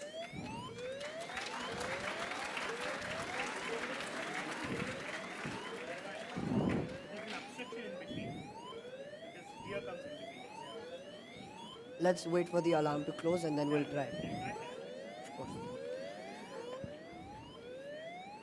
So we've trained our alarm. Sir, the Even if tiger it is actually partially in the frame. sees.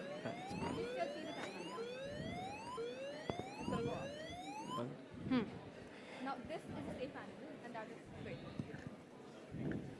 Sir, there's also these placards that you could use for other animals. Yeah. Like we have one for So- monkey, an elephant. Yeah.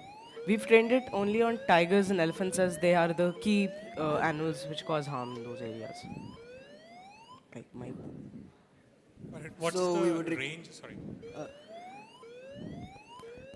For tigers, it has a range of around 10 to 15 feet, and for elephants, as they are much larger, it has a range of around 25 meters.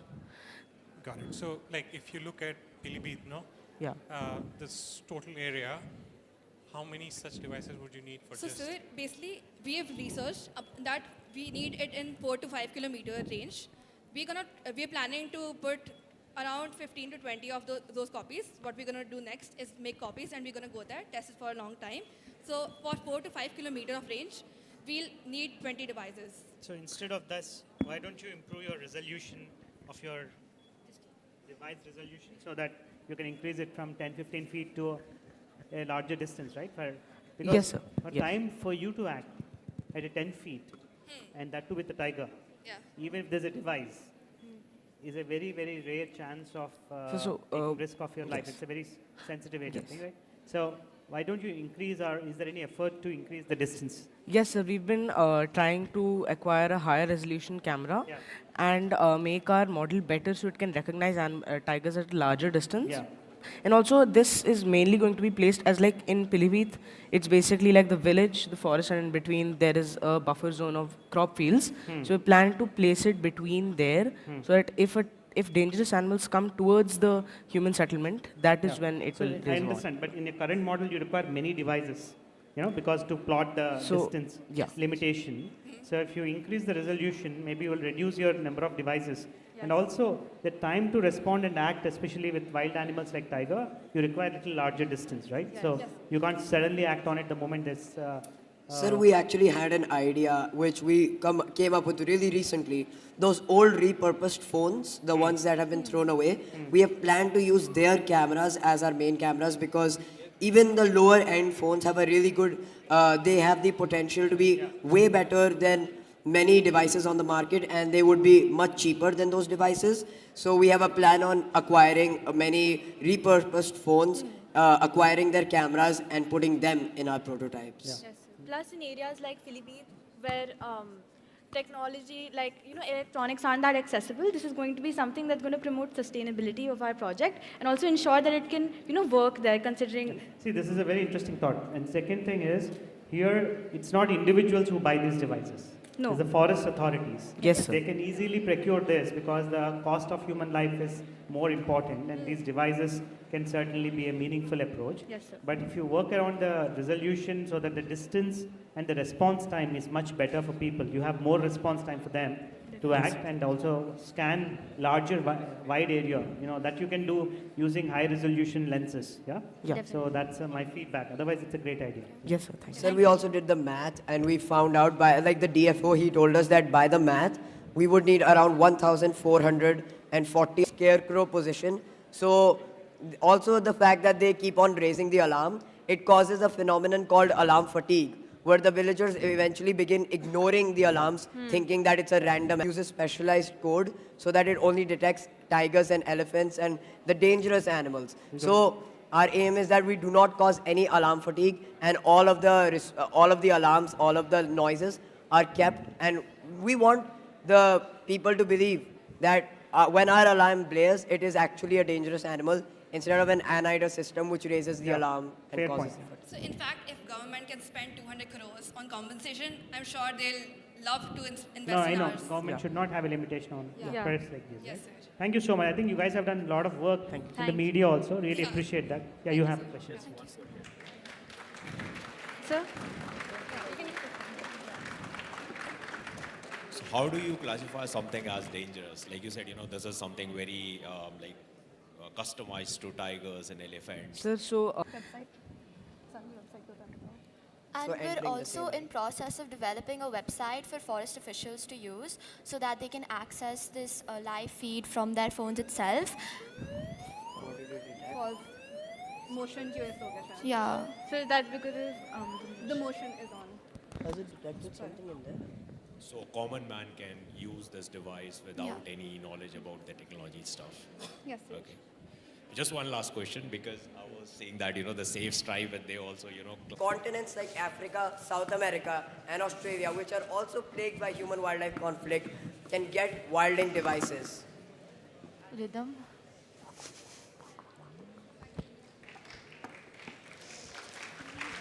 we're open to any questions and feedback.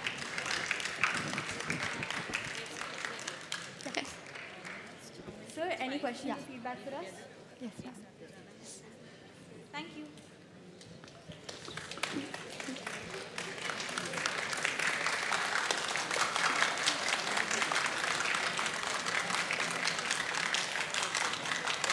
Okay, all the best, all the best, all the best, all the best. Lots of.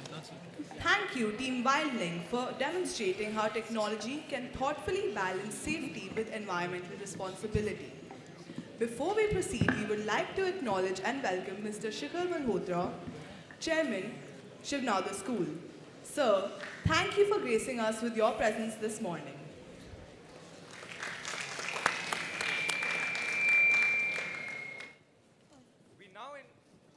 Sorry, apologies. We now invite the next team, Elevate, on the stage.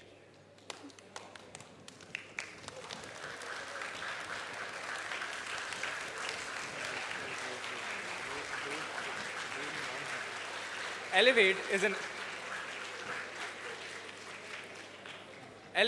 an assistive stair climbing solution designed to improve mobility access for wheelchair users when inclusive infrastructure is limited. Let us put our hands together for Elevate.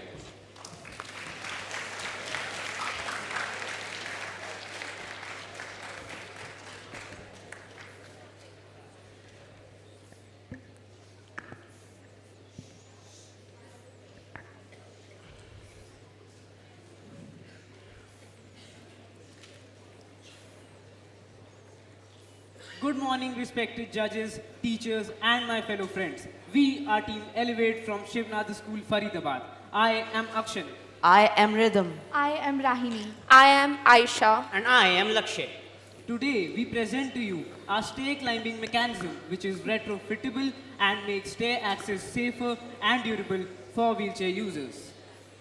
So, one day at a public building, at the bottom of a staircase, we saw someone in a wheelchair. There was no ramp and the elevator was out of order. Two people tried to help manually, but the process was slow, inconvenient, and definitely unsafe. What stood out was not just the physical difficulty faced, but also the loss of dignity and independence experienced by the individual at the moment. That point became the starting point of Elevate. After which we researched and collected that 80 million people globally depend on wheelchairs.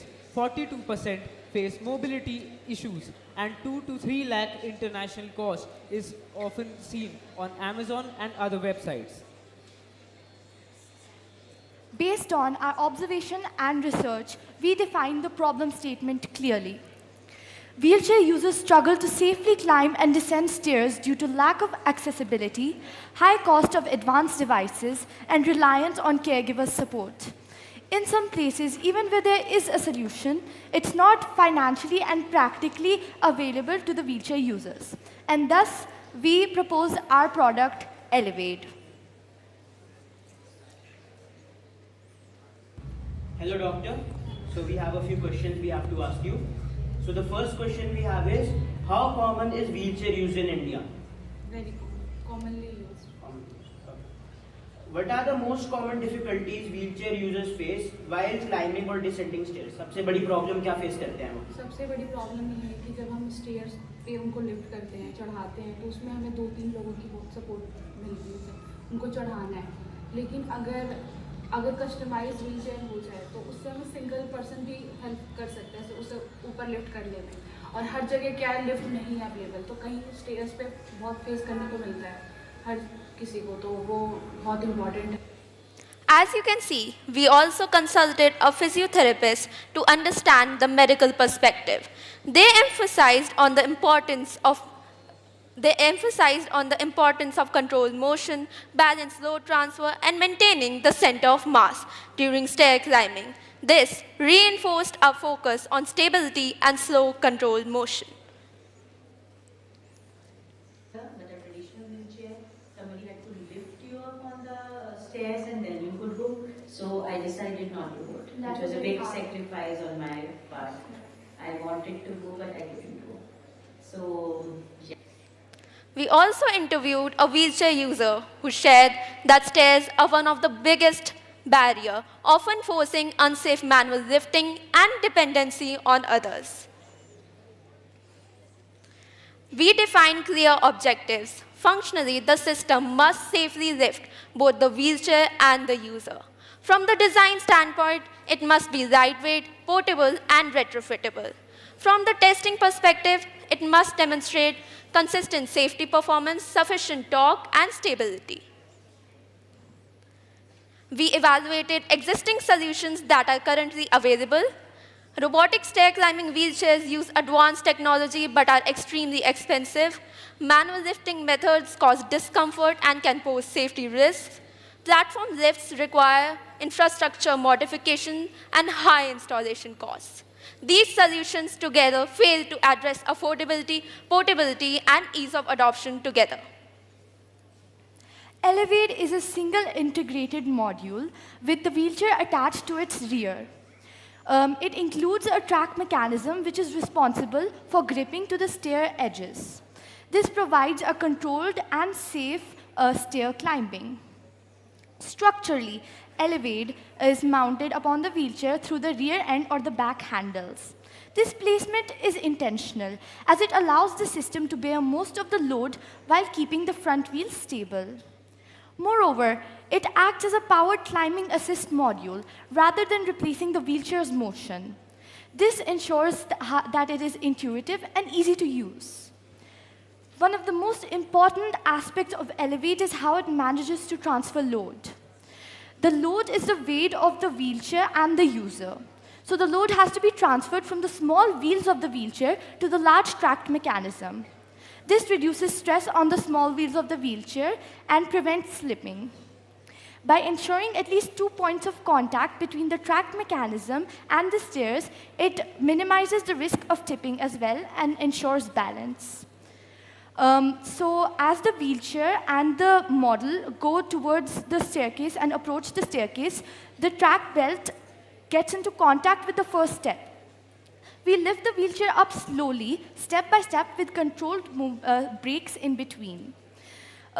This enhances the user comfort and safety, especially during descent. Seeing from a physics point of view, center of mass and stability is an important point. When you see about the center of mass, it is important that it is behind the tipping point, preventing the person to fall from the wheelchair. Secondly, friction and grip is also an essential and important aspect of physics. When we see a wheelchair has to climb the stairs, it has to maintain a constant grip over the stairs, preventing any technical or safety damages. When we talk about the hardware, the treads, pulleys, and the aluminum framework maintains a constant balance and grip over the stairs, preventing any problem faced by the person using it. The cost of a prototype ranges between 7,800 to 9,500. Before moving on to the future scope, we would like to show the model and we would like to show the prototype. We would like to invite the judges to the ground floor to show our prototype. Would you please come? Yeah, ground floor.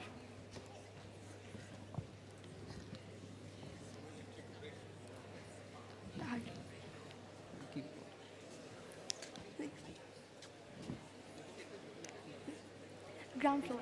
Yes. Yeah. Yeah, come on.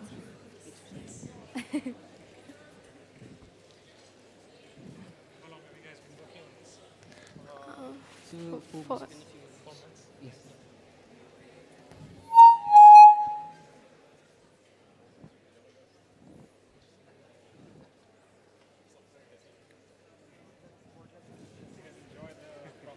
Yes. Yes. It was a wonderful experience. It gave us a lot of insights. While Team Elevate runs the jury through their demo downstairs, we would request you to please remain seated. For the ground floor However, stairs. in case you need to use the washroom, please feel free to do so. Oh, yes, ma'am. Thank you.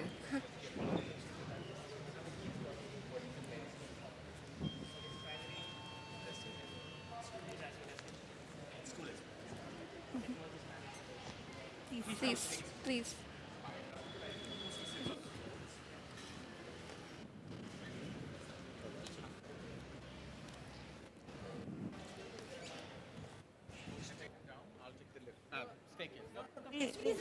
We'll take the stairs. We'll take the stairs, sir, please. Make sure we're all together.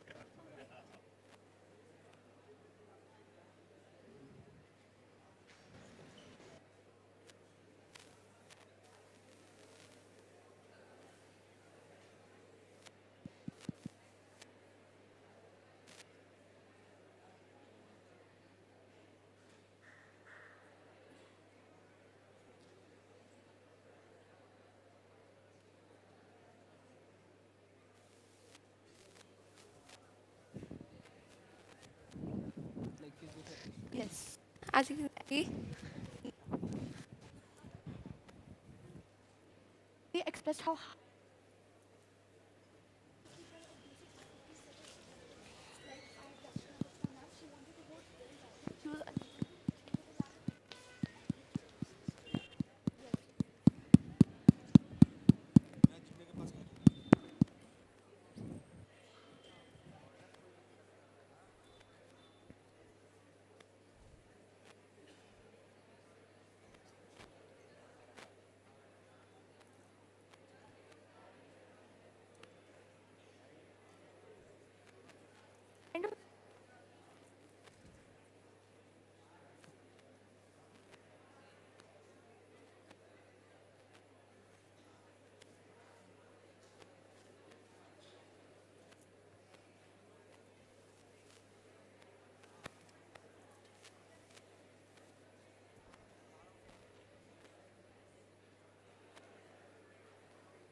हाँ gimbal का एक भी इस पे रखा है।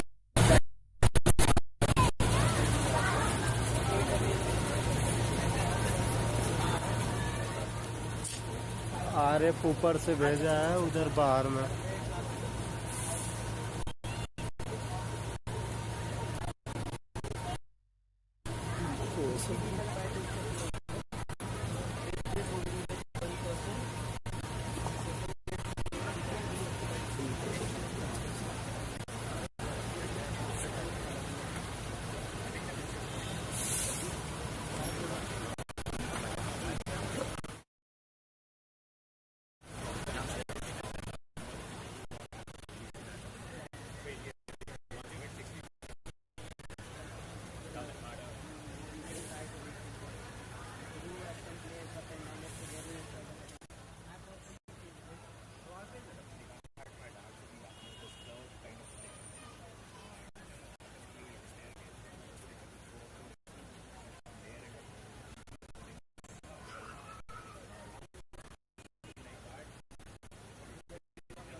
Live चल रहा है।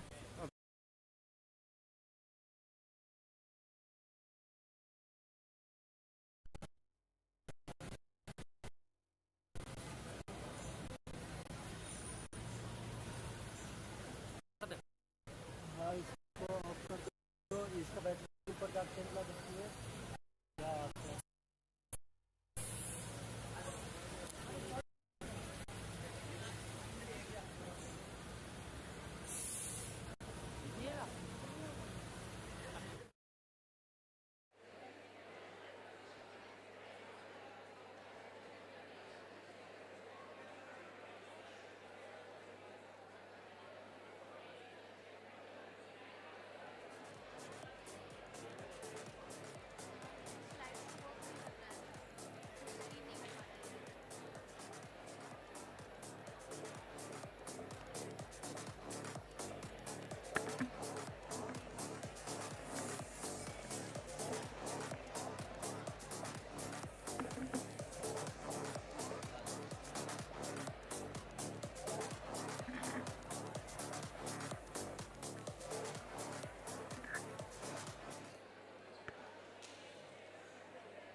स्लाइड शो चलाना है, चल रहा है ना आपको स्लाइड शो चलाना है।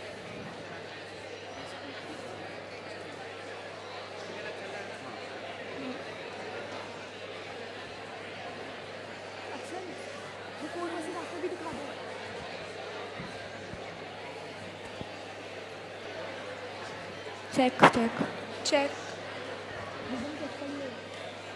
माइक चेक दो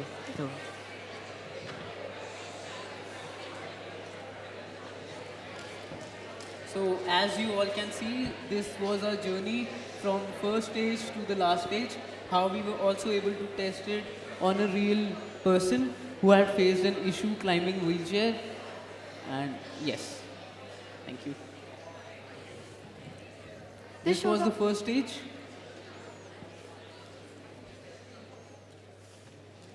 And this was the final stage.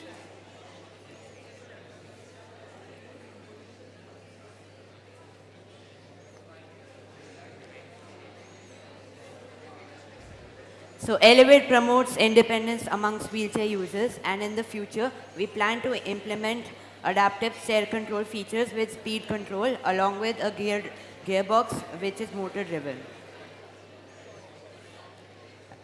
Thank you, Team Elevate. Thank you. Thank you, everyone.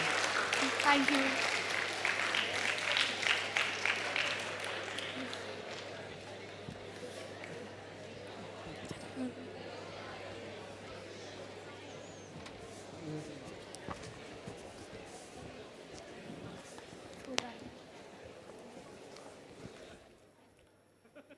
Thank you, Team Elevate.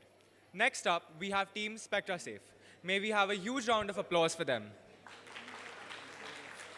Thank you.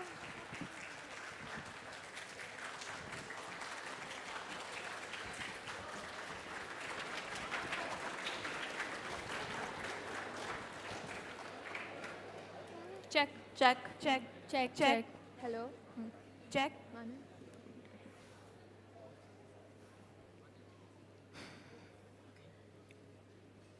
Food adulteration. It's a majorly overlooked problem throughout India. And Okay. oh, okay, no problem.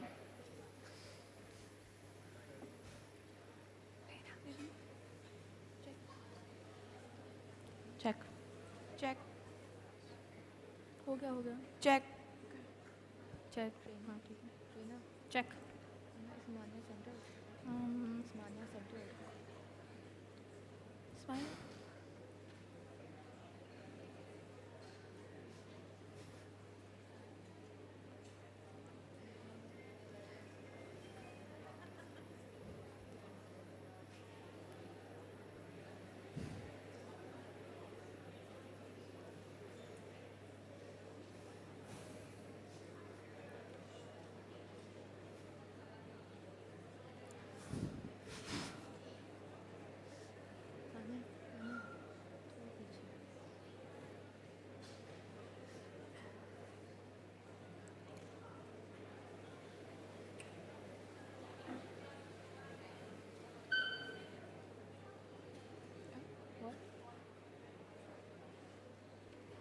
Mana?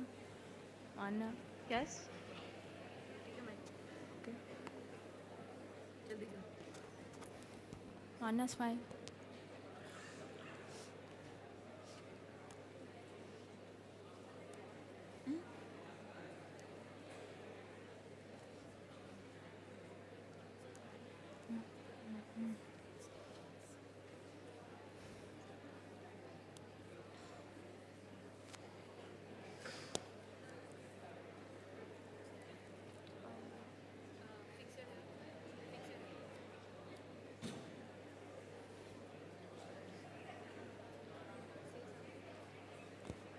Check, check, check.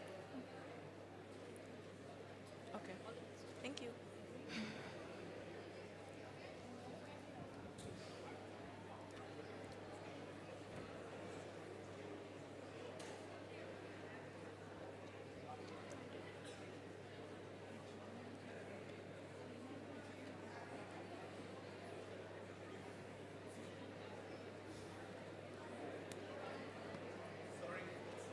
No, no, it's No completely worries. fine. Yeah.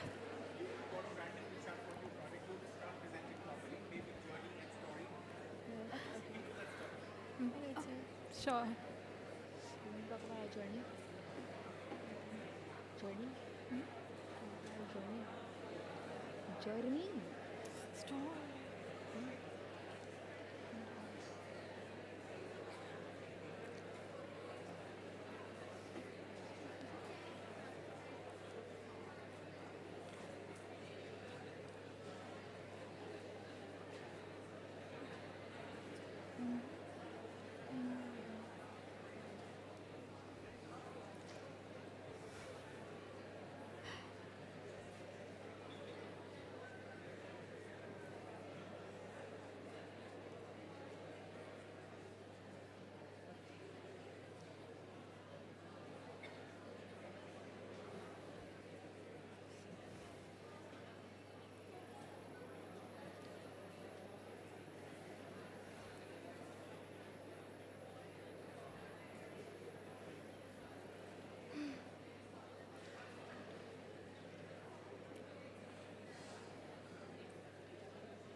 check.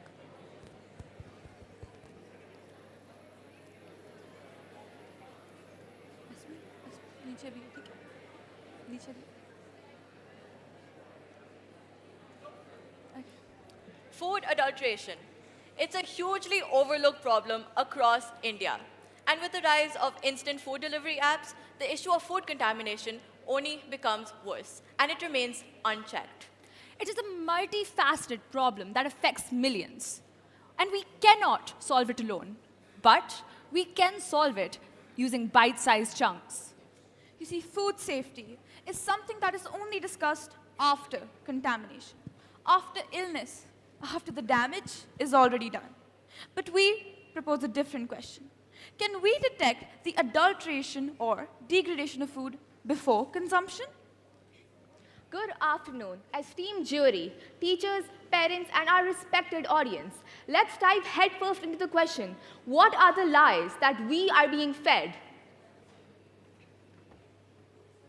What if I told you that the most dangerous thing in your kitchen is not the knife or the gas stove, but the food that you eat? A YouTube channel tested a batch of eggs from Eggo's Nutrition.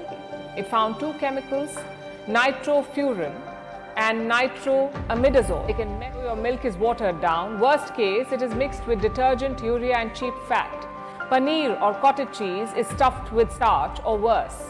Spices have artificial textile dyes. Cereals and pulses, they're coated with talc. Rice in some regions carries arsenic. अच्छी तो नहीं आती, कभी-कभी खराब भी होती है. It differs. वो हर रेस्टोरेंट और आउटलेट के हिसाब से डिफर करता है. अगर मैदे वाली चीज़ या वैसे तेल वाली चीज़ ज़्यादा होता है तो फिर दिक्कत आती है. खाने के बाद समोसा मैंने एक बार ऐसा तो कुछ नहीं पता चले. खाने के बाद ही जब दिक्कत होती है तो लगता है कि हाँ खराब है. उससे पहले तो हमें कुछ नहीं पता चलता. पेट गड़बड़ होता है, दर्द होगा पेट में, फिर डॉक्टर के पास जाएंगे. डॉक्टर बताएगा तुमने बाहर का खाना खाया, तो बोलूँगा हाँ, बोलेगा इसी की वजह से ऐसा हुआ है. बाहर का खाना मत खाओ, इसे खाने की वजह से तुम्हारा पेट गड़बड़ हुआ है. पता इसलिए लगता है कि जब अगर स्वास्थ्य खराब होने लगता है तो फिर पता चल जाता है कि वो उस फूड में कुछ न कुछ कमी थी. I'm Rihanna Sharma. I'm Asmi Jain. I'm Manya Kaur. I'm Kashvi Goyal. I'm Reena Ranjan. And we are Team Spectra Safe. It is completely...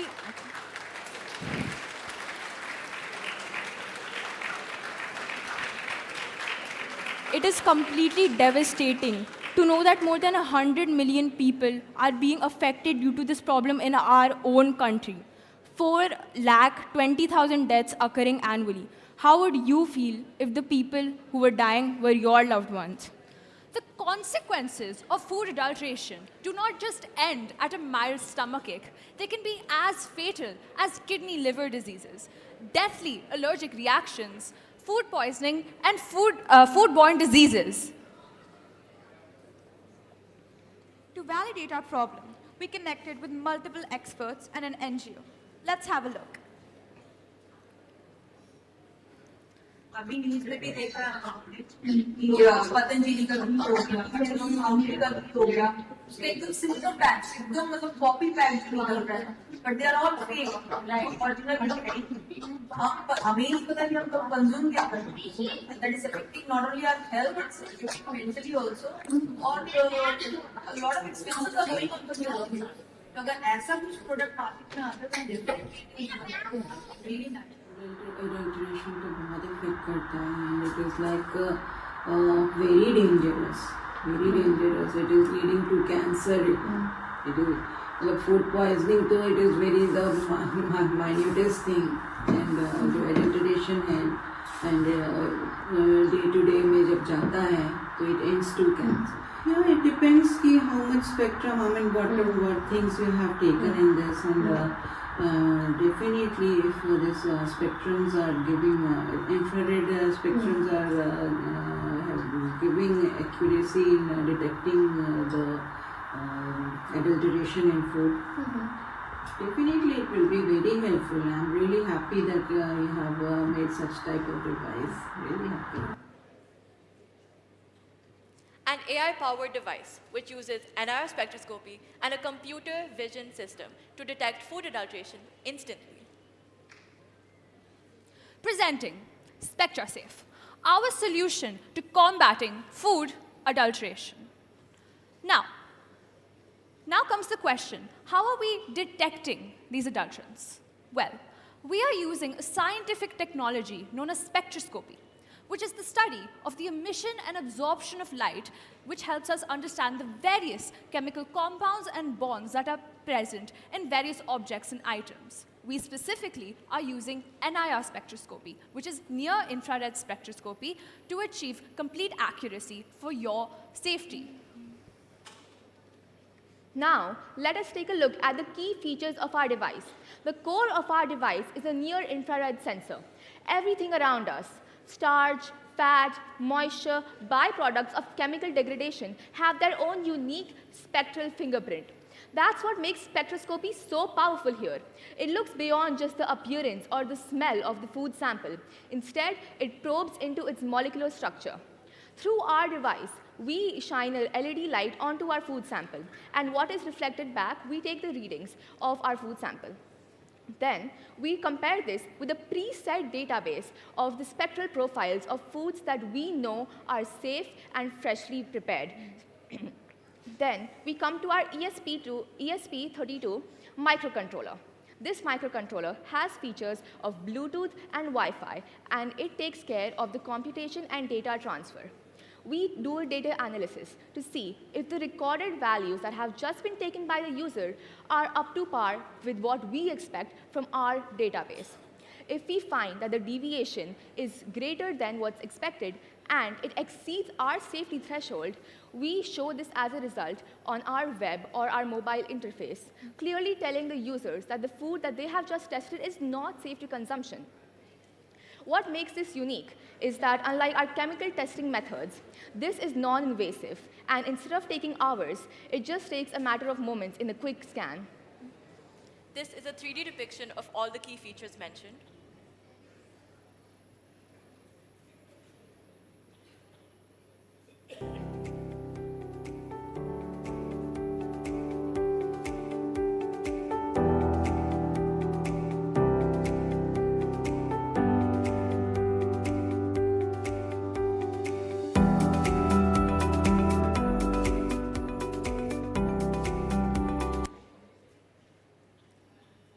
Now, let's talk about the functioning and flow. What are the tools that we've used to achieve this? For our backend, we've used Arduino IDE. What this does is it allows us to input data from our sensor, which in return helps us determine whether or not the food that we are live scanning is pure or adulterated. And for the user to be able to see a clear picture, pure or adulterated, we have developed both a web interface and an app interface developed on MIT App Inventor. Along with that, to train our model, we have used a machine learning model powered by Edge Impulse, which is an AI-powered tool. We've used this to train our model to achieve efficiency and accuracy. Now, you can see the prototype testing, which explains everything that we've just said.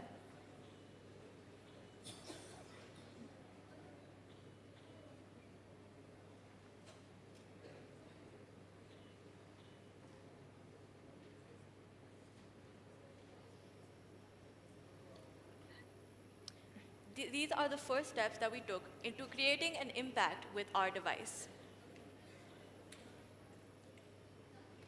Initially, we tested the accuracy of our device on raw product. We mixed detergent in a milk sample and sent the same sample to a lab and compared the results. As you can see here, it accurately showed adulterated. Now that we had achieved this, we could work on our main target, compound foods. We tested Shahi Paneer from a mid-rated restaurant, and our device detected starch present.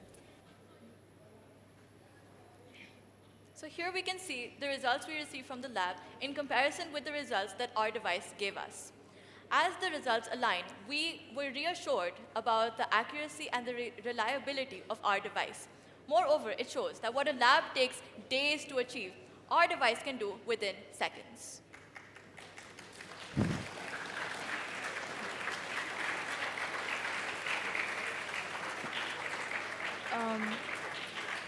we would now like to invite the respected jury to head towards our experience center for the prototype demonstration. Please. Please.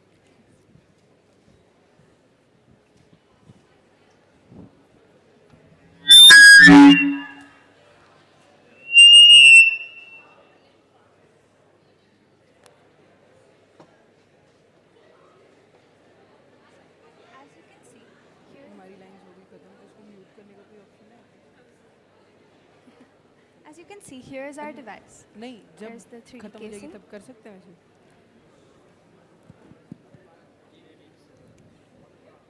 So if you could come. जब जैसे मान लो lines खत्म हो गई वहाँ पे तो इसको म्यूट कर ठीक So it has its own AP network. So as soon as we connect it to its own Wi-Fi,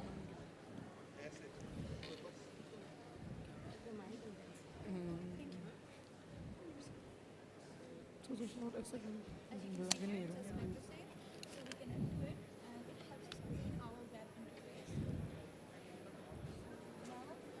Show you the testing for, so it takes like at least 30 seconds to get the actual reading. So it will show a bit inaccurate at first, but it takes 30 seconds to get the actual reading. Use the mic. yeah. Okay, sorry. As you can see here. Sir वो paper As you can see here, it says paneer plus starch, which we accurately showed in our impact video as well. And as I mentioned, it takes a few seconds to show the actual thing, and because of human error, it might flicker. Therefore, the results may flicker here, but that is clearly just because of human error and our hand moving, not because of the accuracy of the technology. This tank has attached bubblers Which is why we will also implement a stand on the device so that a person's hand shaking. No. But it needs to be as close as possible. Sometimes an error can happen, which is milk. Yes.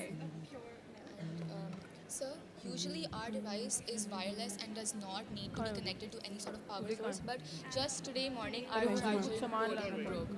So what I'm trying to say is that it's portable and you don't have to worry about any other equipment along with it. Human error. You just have to hold it steady and yes.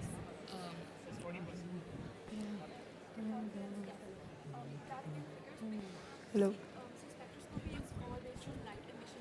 Yes. So as our hand moves, it might. So this is just because of the stray light. However, this should not affect the accuracy of this because we have implemented an LED.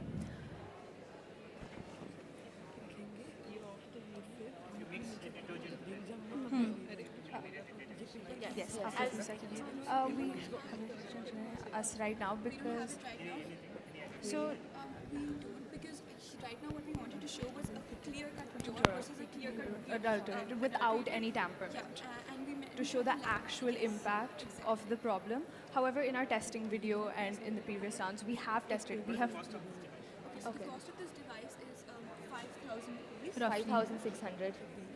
And if you compare it with other pre-existing solutions, which are not many, I may add, you will see that the price is significantly less. Like one of the existing solutions. Like for example, one of the main competitors, it was as accurate, like it was incredibly accurate.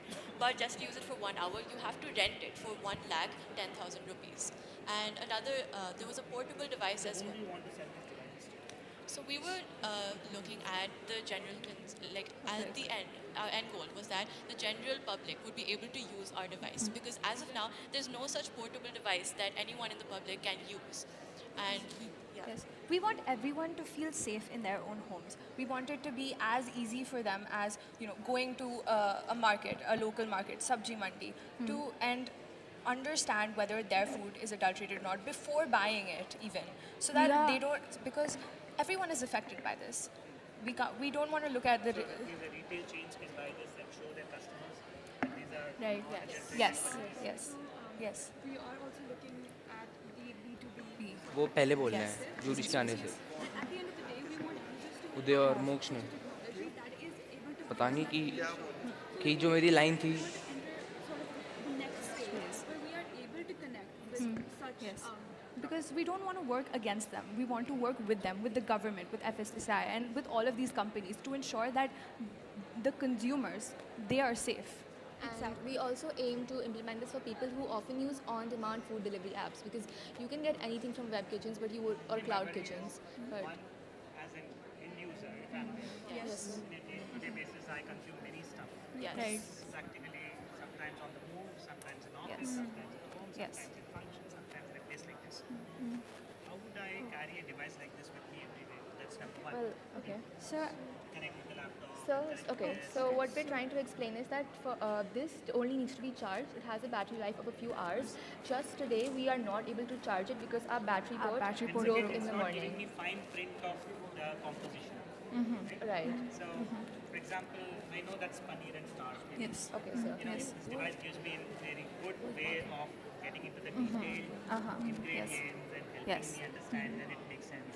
Yes. You know, So, touch it and our- feel it's a milk, or to touch it and feel it's a The readings we get from our device are in the form of crests and troughs. And what our entire project is about. Your intention is clear. Yes, It's sir. a So good, what I'm. useful model. But I think you need to do more work in terms Of course. identifying use case Of scenarios, course. practical use case scenarios. Of course. Of course. So, you know, otherwise, Yes. you know, Yes. people buy this device and move around with this device, not just cost. Ease of use is a question. Of You course. know, maybe a laboratory can use this, Yes. provided, you know, Yes. they have decent amount of environment. Yes. Or a retail store, like a Reliance will place one Yes. or two devices to show its customers Yes. that he sells very good quality and adulterated products and stuff like that. Yes. So in an individual case scenario, I think this challenge of adoption is a big Yes. challenge.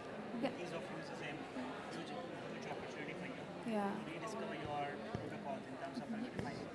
So what you mentioned is a very valid point, and that's really what we were looking into when we were looking at the scope of our device. And again, of course, we want it to be as informative to the user as we want, and which is why we are training it further. This is just the technology that we have used. So we train it. Contact required for No, this of thing? course not. Of course not. Yeah, it can. You see, it turns on here. Just plug it and, you know, it's some kind of like Yes. typically used to volume. Yes. Right? Yes. So if you can, you know, just plug it over there, that can give me some indication Yes, of yes, everything yes, that yes. is there inside. Because that means that as an end consumer, even if I'm able to get all the food, I can validate before, you know, doing Yes, that yes, okay, yes, yes. this is safe, Yes. this is testing. Yes. That kind of, you know, Yeah. Some industries, for Yes. example, like a chimney model, you insert somewhere, Yes. you put the food below Yes. it, on it, check these are the ingredients. Maybe you need to look at ease of using also. Yes, yes. I don't want to contaminate my food by touching this here. Of course, of course. Yeah, So so it does we not don't, you don't require have to that. touch it. That's, see, actually what happened, the reason we chose Can to, you scan it from this distance? huh? Can you scan it from a distance? Yes, so sir, the accuracy, You know what I'm saying? Yes, can you Okay. scan it like this? So, sir, no, because the accuracy of the technology depends on the stray light. If you can do that, na? Yeah. Because see, carrying something, Of from course. your house, either you make it something like as compact as an apple, which people they don't like to wear. But if you're carrying something in your hand, I think that does put you in a slight kind of, you know, like okay, this is an overhead kind of carrying it. Plus, so it doesn't matter how, like, see. The second thing I want to ask is, when you say this is adulterated, what exactly is that adulteration meaning? Meaning, like, does it give me the extent to which it is adulterated? Like, because even, you know, there can be safe zones that, okay, this is like this, I have this milk, this is adulterated to 10%, okay, it's adulterated, but I can, you know, but it's within my reasonable tolerance. Does this instrument give me some kind of indicator that the food is adulterated, but it's within reasonable tolerance? Because, you know, it's not always black and white. It's not, okay, this is good or this is bad. exactly. So with NIR spectroscopy, what it does is, instead of looking at the individual functional groups, overlaying values that we receive, and through that and our data analysis and comparison, then we are able to differ what is pure and what is adulterated. So, like. Okay, so what we get different sort of crest and troughs for different chemical bonds or compounds that we have in our food. For example, that if a food has been left out for a long time, certain bonds will form in it. If something's been cooked 24 hours ago, you will find free fatty acids, you will find hydrogen peroxides, you'll find such things, and they have. So when we see our spectral data in the raw form, we will find that the wavelength of them is definitely wider, broader, taller. You can see that there is a deviation. It's not uniform in what is expected from if you would get a food sample that was absolutely fresh out of the pan, which is why we can tell that there is an abnormal amount of a certain compound present, because we don't know the entire mass, or we don't know exactly how much food you are scanning. It is difficult for us at this stage to give an exact percentage, but we But our device does not need direct contact. That was a mistake. It does, however, need to be close as so that the LED can shine on the food item. As you can see, if I switch it on right now, the LED barely shines on the food item, barely. And there's and there's a lot of stray light. Range in which it has to Yes. So there's actually a reason. If you see there's a gap here, this is also an indicator to the user that this is exactly how far you have to keep it from you. So that is why we've added this sort of, you see the sensor is here, right? We could have just left it open, but we've added this thing because it gives users, so from here you're supposed to scan. With a buffer of 2 to 3 centimeters, so that they don't have to make direct contact with the food. Because even we understand that, especially what makes us different from lab results is that we, like chemical tests, they country right? They have chemical tests. And of course, those are viable, but are they as viable as something that can detect adulteration in a matter of seconds without any tamperment? And this is non-invasive. With other tests, you have to physically do something with the food, like you said, a point of contact. But while you have to keep it close, you don't have to come in contact with the food. So if it's pure, you can still consume it afterward. Does it differentiate in terms of what products it's testing? Classification? No. So let's say, is it more kind of prone to something like milk, and does it have its kind of area of expertise where it sees that it can detect something with more confidence and something with less confidence? So as of now, everything will be same. It'll detect everything with the same level of expertise. No. So that's a great question, and exactly what we've done is, so we want to ensure accuracy, because food is something you will consume. It will go inside your body. So whatever product that we are making, it has to be accurate. So we spent a lot of time ensuring the accuracy. So we have been able to achieve detection of milk, paneer, honey, and recently we've trained it for bread and shahi paneer. So moving on to compound foods. You're kind of building it up. Yes, So we have to start with ingredients first, then we can move on to proper cooked dishes. So we started out with the raw products, and we identified the common adulterants in those products first. And after we received accuracy with that, that's when we could finally move on to compound foods, which is what we've been working towards now. Because the thing is, in the raw products, my apologies for being a little more, questionable here, but in raw products, so let's say if you have some kind of vegetable which has a worm inside, can it detect that? I'm sorry, could you... So let's say you have a vegetable that you purchase and there's a worm inside, because again, with vegetables, can it detect Of course, that? if we train it as such. I see. So if we did train it, so it will always detect an anomaly if it's not within the pure threshold. And thank you so much for your question. Thank you. More questions or feedback? I think concept-wise this is great. I think the ease of usability, that is, I think, one area, and I think the second part is, which is more important, is who's your targeted audience. Can you get some buy-ins association from labs, or there's a lot of these food apps. I also wanted to add that we're also targeting different communities, like atypical children who have gut issues. So they have issues with dairy products. So it's it helps them. It's imperative that we make sure that Parents of young children, especially affected more by this. Yes. So we also want to make it accessible and safe to them. But at the end of the day, we do realize that there is more scope when we do business to business. And we do want to work with them if they'll work with us. And we want to reduce the manual labor also.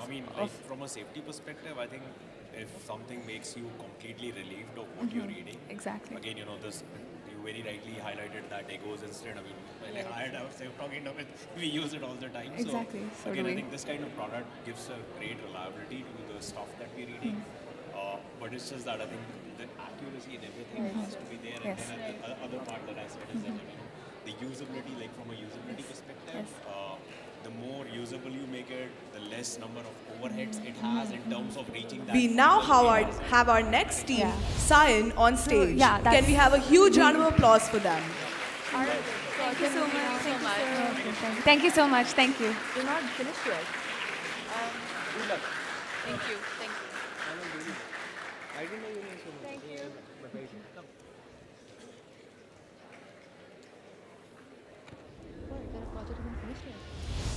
What all slides are left? Distinguished juries, teachers, and my dear friends, we have accepted a dangerous lie. We have accepted that to breathe clean air in our homes, we need loud, plastic, and industrial machines. We have accepted that clean air is a luxury, something only few can afford. But today, we are going to challenge that because the truth is terrifying. We spend 90% of our lives indoor, but do you know indoor air is 5 times more toxic than outdoor air? We breathe 12,000 liters of unfiltered air in our homes. We are living in an invisible gas chamber. 8.1 million deaths globally and 1.7 million deaths in India in 2021 and 22, according to UNICEF and State of Global Air Report.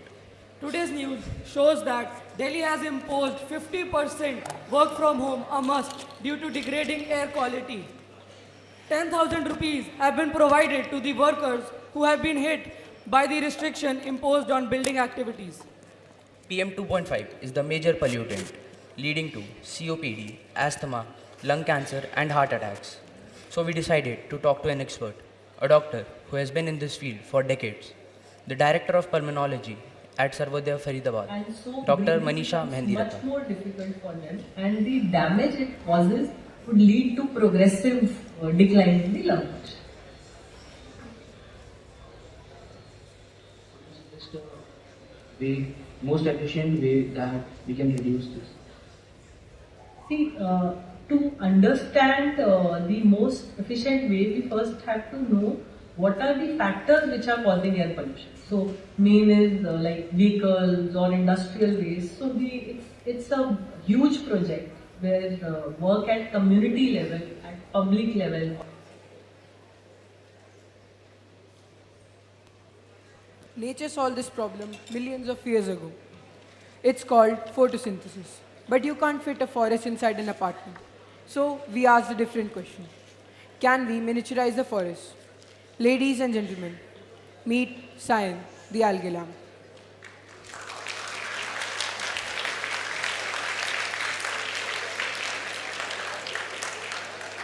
Think about this. This lamp is not just a machine.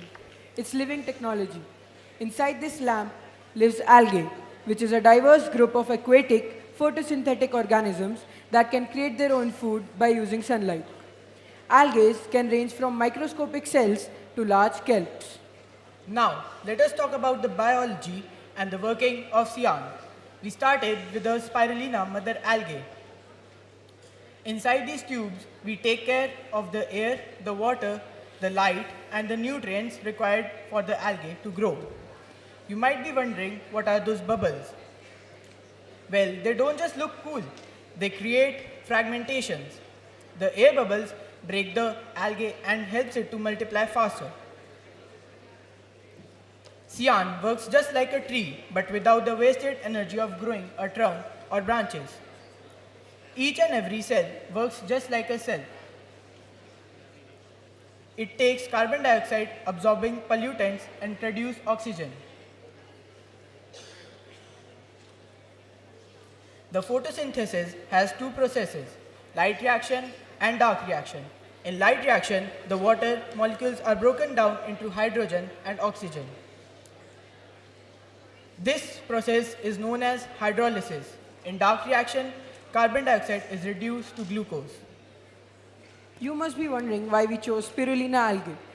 We tested several other algae like chlorella and dinoflagellants, but spirulina was the champion. It had the highest rate of photosynthesis and could survive in alkaline water. So molds and bacteria don't stand a chance against it. Think about this. It takes trees 10 years to mature. Cyan starts working in days. It matches the carbon capture efficiency of a young tree and sits right on your desk. But we aren't just here to build a science fair project. We're here to pitch our product. People buy air purifiers out of fear. They will buy Cyan out of love. Its biophilic design reduces stress and improves sleep. Companies like Dyson and Philips combat air pollution using filters and motors that clog and go to waste. We use biology. No filters to change, no plastic that goes to waste. Just life. Complex engineering, simple biology. Now you may be wondering, does this actually work? We didn't guess it, we tested it. Look at the data.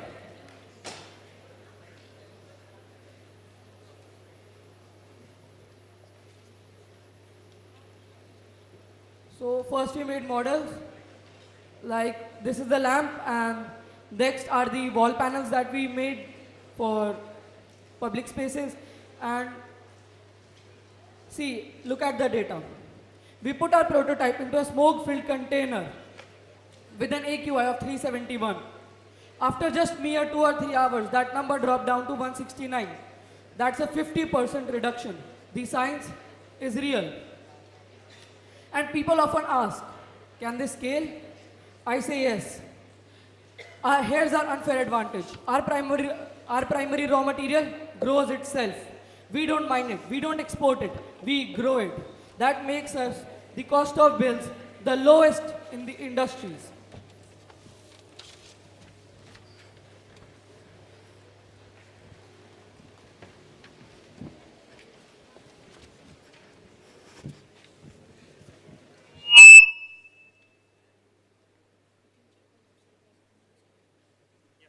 You may be wondering what is in front of you right now. It's our factory. It's the live algae. It's reproducing, expanding, replicating, and growing as we speak. And don't worry about the maintenance. It's easier than a goldfish. Water weekly, nutrients monthly, such as phosphorus, iron, and nitrate, and algae refills annually. If you forget it, it goes dormant. It waits for you. It doesn't fail. And here's our journey till here.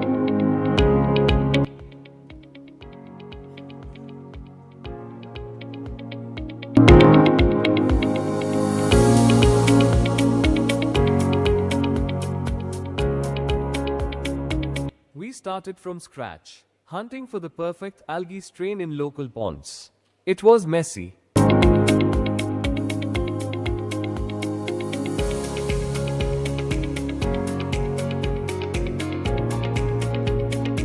With our mentor's help, we isolated the mother culture. We failed, we tried again, and finally, it came alive. PM 2.5 equals 270 normally. PM 2.5 equals 172 after 2 hours of algae culture.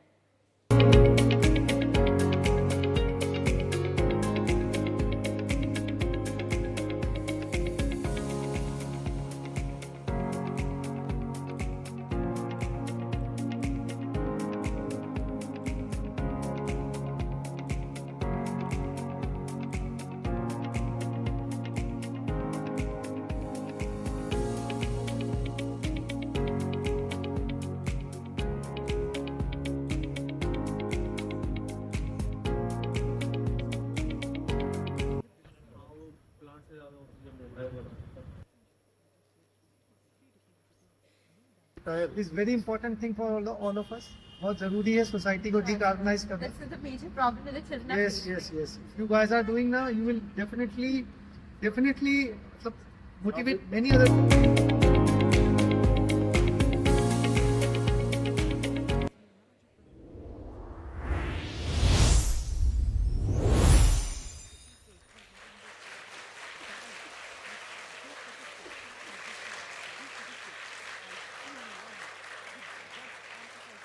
It has been an incredible journey from collecting algae from dirty ponds, to testing them in labs, to making prototypes that leaked, failed, and malfunctioned. But answer to our future is not always a microchip. Now we request judges to come at our stall.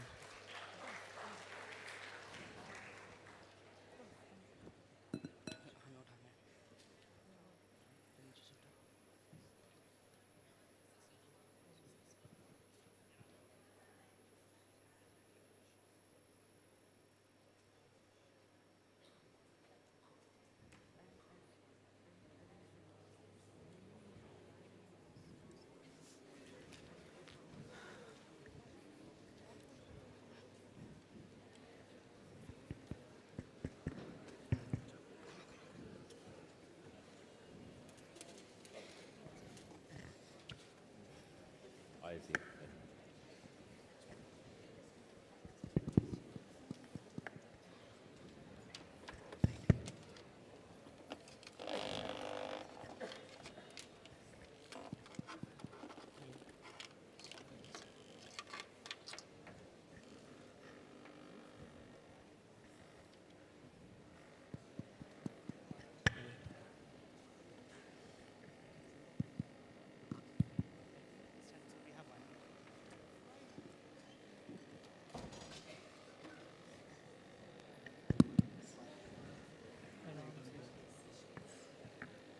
Hello.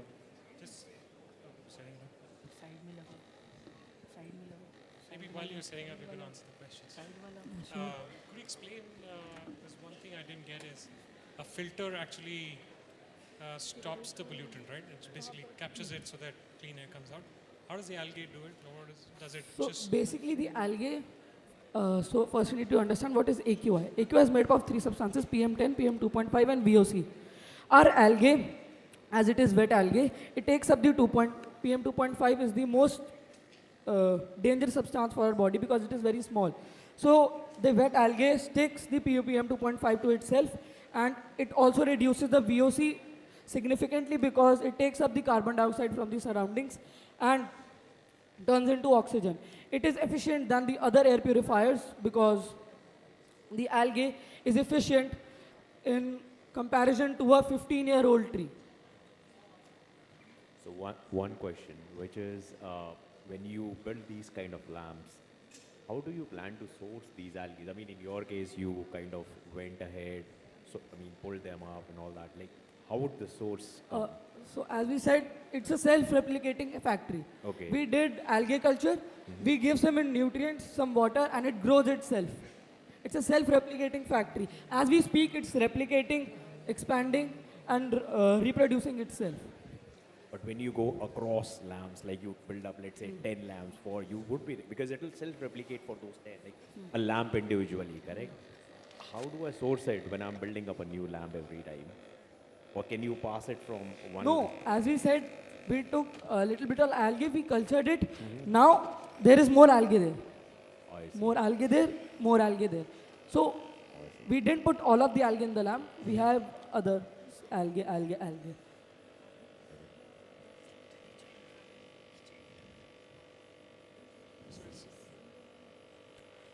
Yeah. So indoor lamps are for rooms. For outdoors, we can have wall panels. And for street, we can also make solar powered street lights like we did. So they basically, while cleaning the traffic fumes, they also light up the street.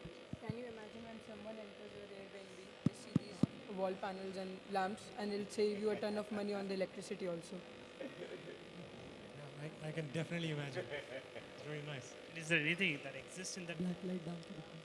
Does this kind of models exist in anywhere else? Have you done some research? Not up till now. No, there's none in India, and there's large scale ones. There's one in Noida. Which uses the same algae concept. The DS No, group but made it. yes. So it's not available on the B2C scale, and there's only one in India, and the rest are only available in foreign countries. So in the dark, this lamp glows also, and previously when we put algae, it dried out. So dried algae also glows if we put black light on it. Light off. Light off.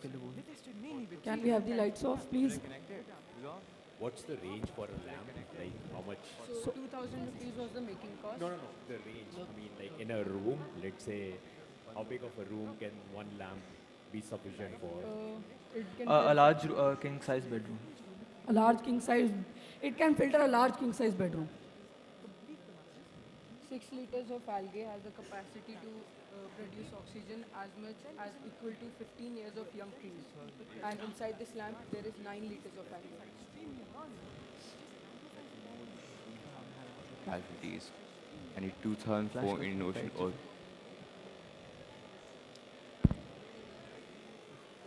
These are all dinoflagellates algae which dried out.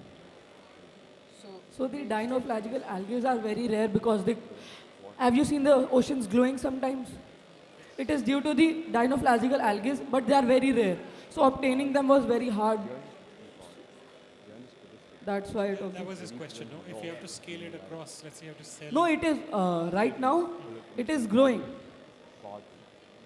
See, these bubbles that you're seeing, below there is a bubbler that constantly breaks the algae.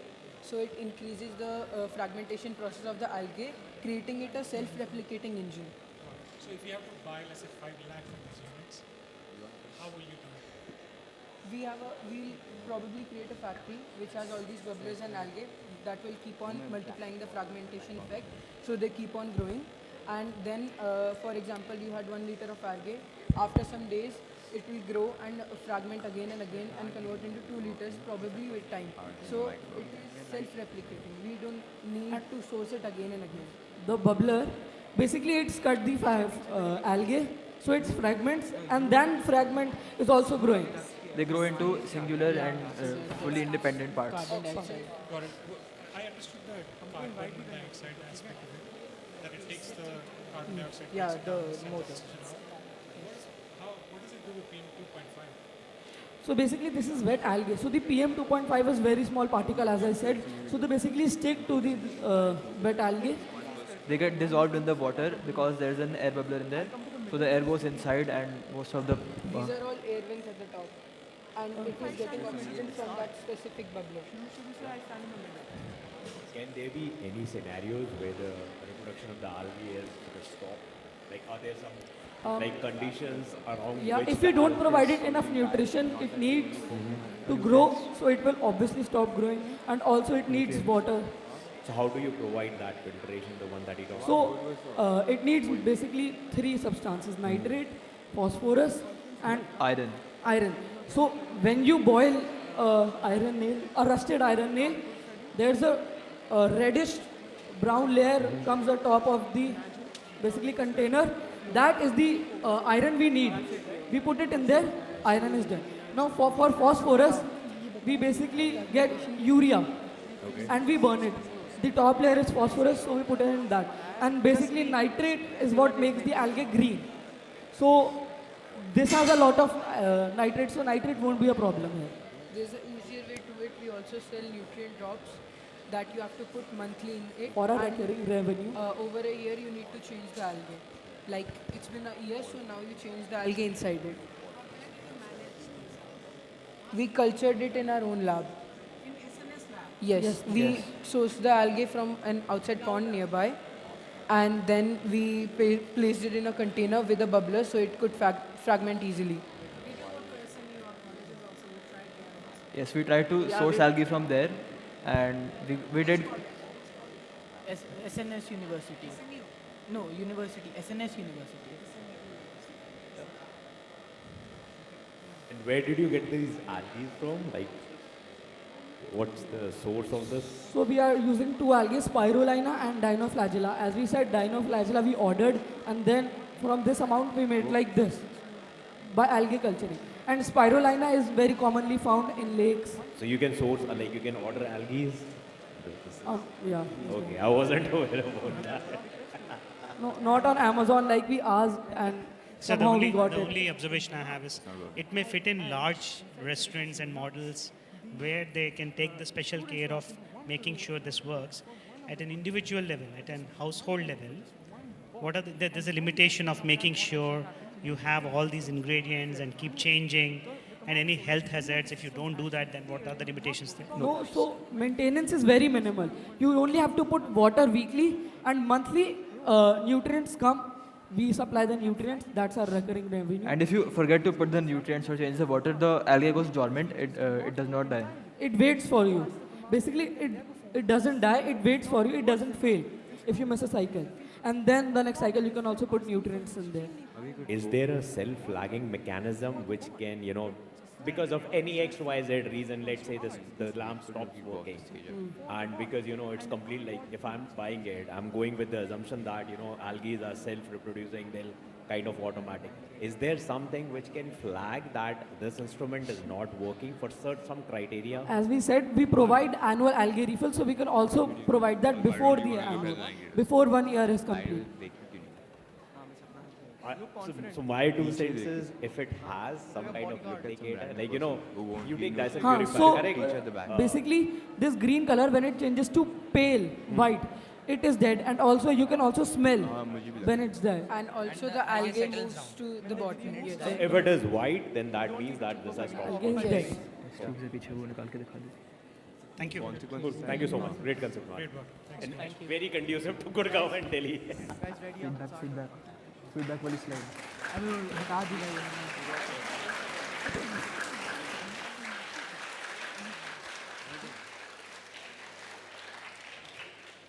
Thank you, Team Cyan. We now have on stage Team Vasuki.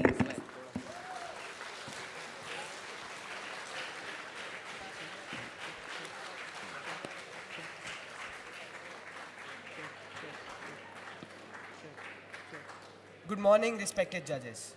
We are Team Vasuki. The moment we were given the task to choose a capstone idea, we came across a lot of problems. But the one that truly inspired us was this news report, whose headline was, "Thousands are still missing inside the rubble of Gaza." We thought that it was probably an exaggeration, but after doing some research, what we later found was truly shocking.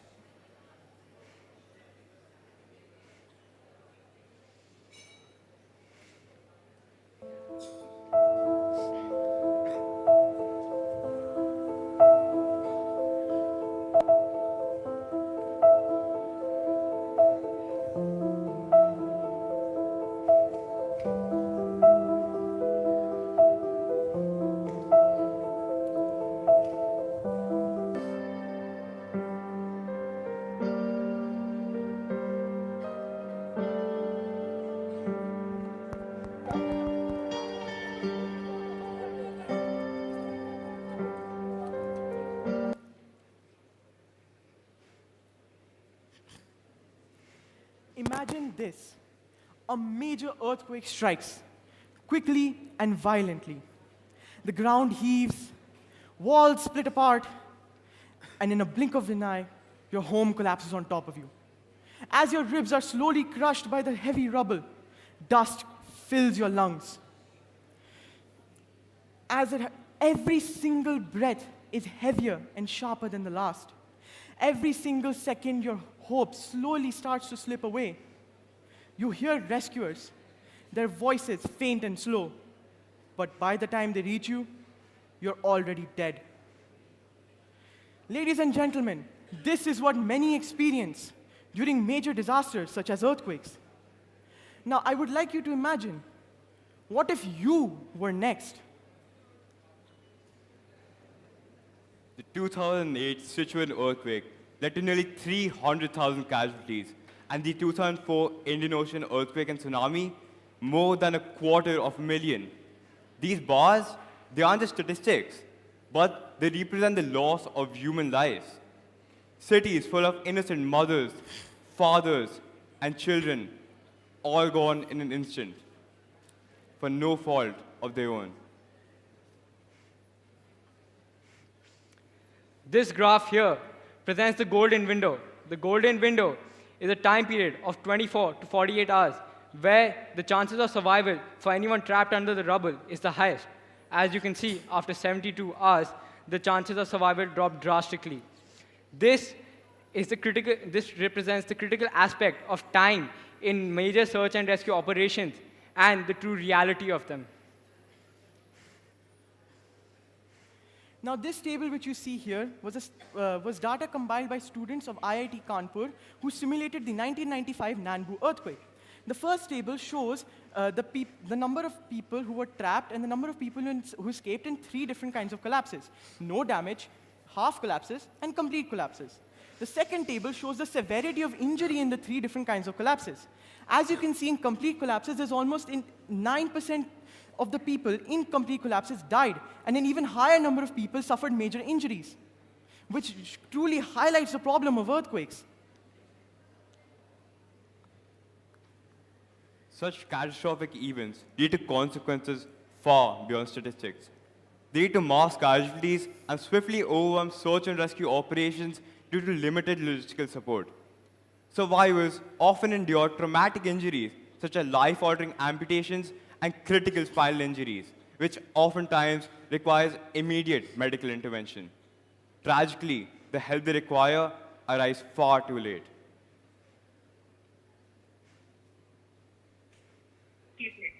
If you are able to save a one life, that is the achievement. That too from the damage scenario that you might have witnessed on the TV.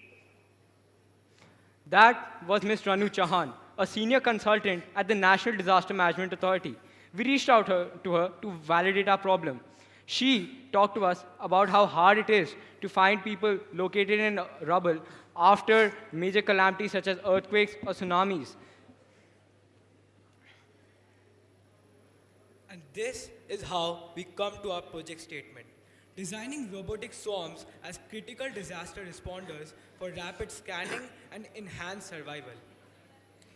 And hence, we present to you Vasuki. So,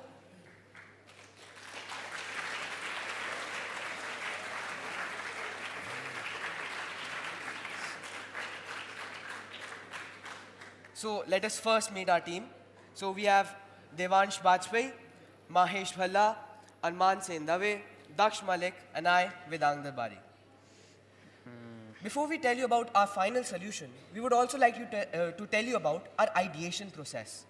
So once we decided our project statement, we thought of a lot of robots, like a bee robot which could go through those small gaps, a drone robot which could do an aerial mapping, a Mars-based robot which could move according to its center of mass, a slithering robot which could slither through the rubble, and an omnidirectional robot which would have wheels on all its sides. But at the end, we found that all of them had some limitations. Hence, we decided to combine them and form one robot, which we call the Vasuki.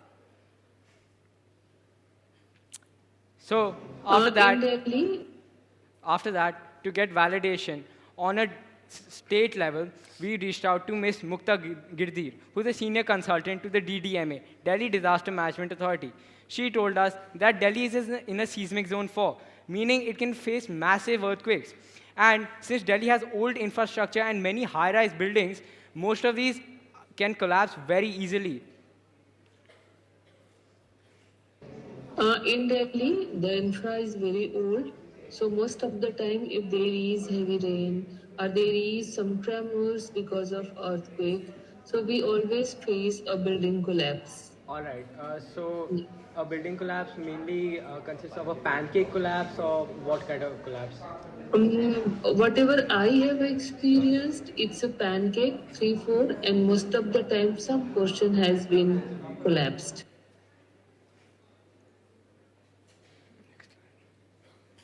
Next, we went to the National Disaster Response Force for training. These are the first responders to these kind of situations.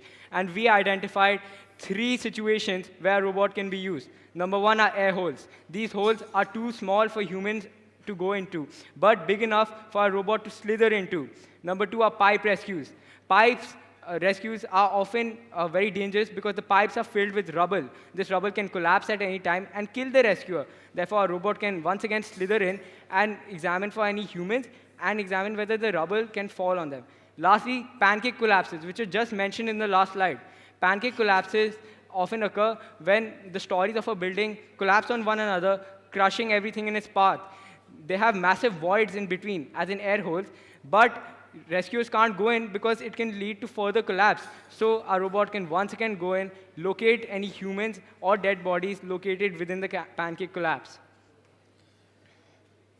So now, once we went to the NDRF, National Disaster Response Force, they gave us a few suggestions and told us to add them in our robot. Firstly, they told us to add a thermal camera to detect the body heat signatures of the victims. Then they also told us to add lighting so that you can see in those dark spaces. Also, they told us to give manual control as the rubble is there are a lot of ways in which the rubble can be arranged. Hence, automation is very tough. So they told us to add some keys and commands through which we could control the robot wirelessly. At the end, they also told us to add some gas sensors to detect LPG, CNG, chlorine, methane, etc. As when the rescuers go to rescue the victim, once the victim is located, they also need to check whether it's a safe place for them to enter or not.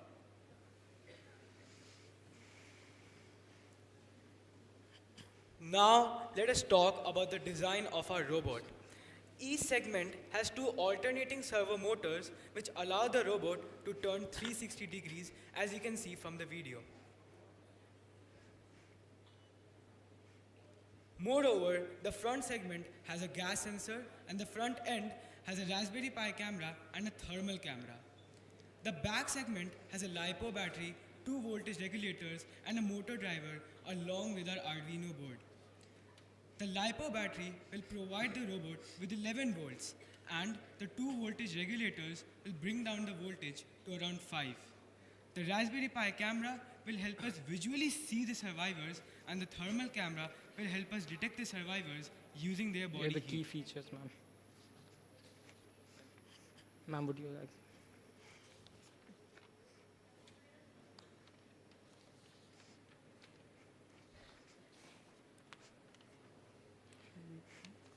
Respected judges, what we have distributed among you are the key features of our Vasuki. We would like you to take a look on them.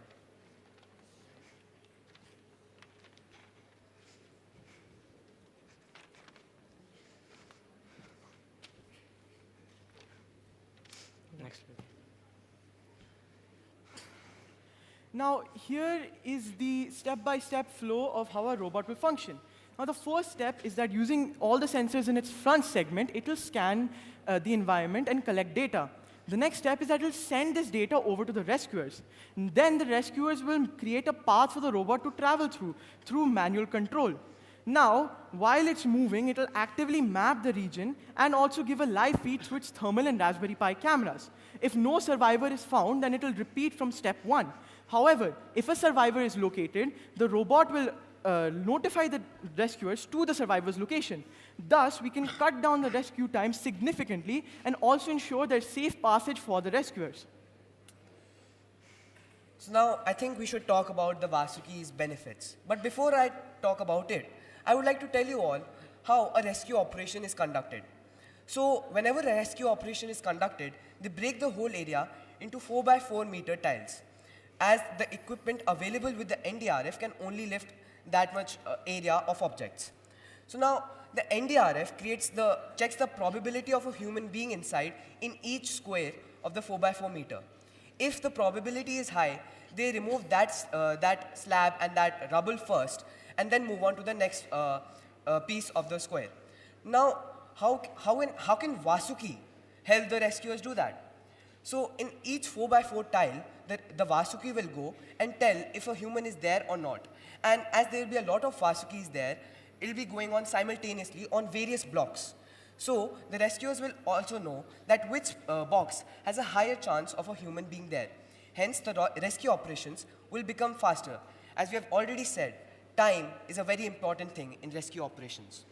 Now also, there will be reduced risk for the rescue teams. There will be subsurface exploration inside the rubble. There will be a precise victim pinpointing and a probability of a victim being there, and the rescue operations will get faster. Judges, I'm sure you like numbers, so let's move to the financial side of things. A Vasuki robot only costs 25,000 to make, and I'm sure saving a human life is worth much more than just 25,000 rupees. And if you actually want to talk numbers, the compensation that the government pays victims of earthquakes is far more than just 25,000.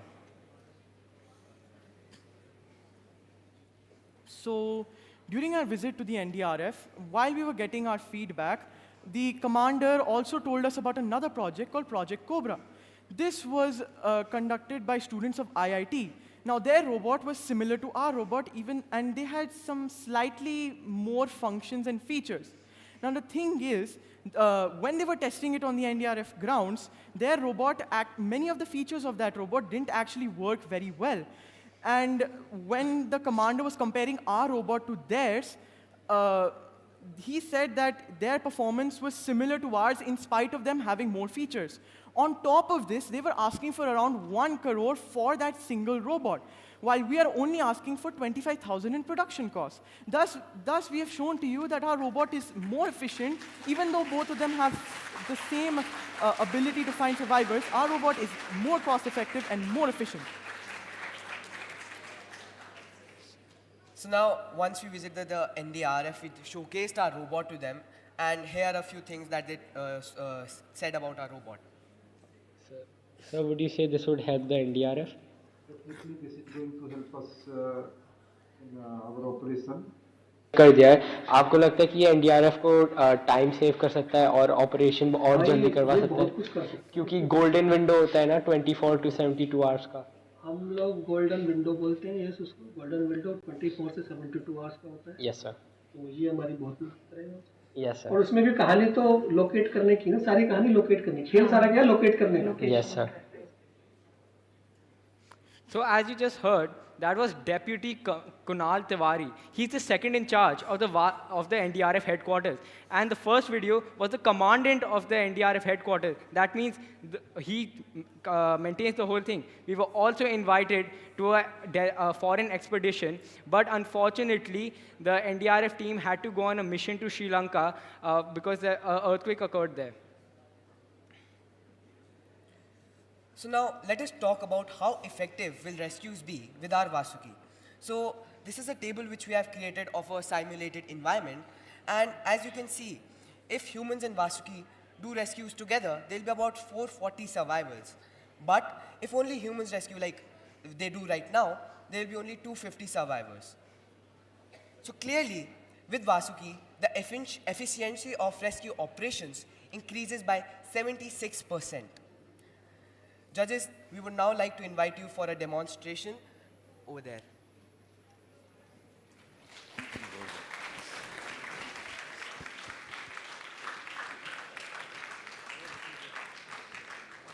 So, sir, we've created a fake rubble field for you.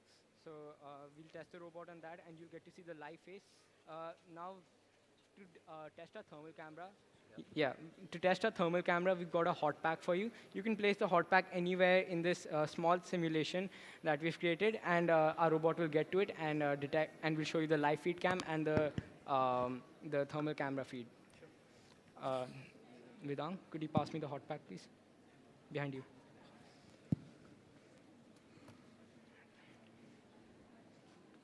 Who would like to place it?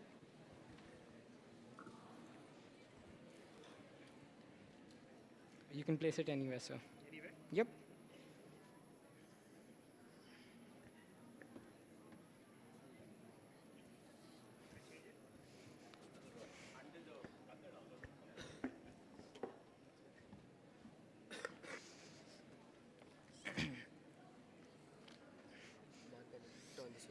Yeah.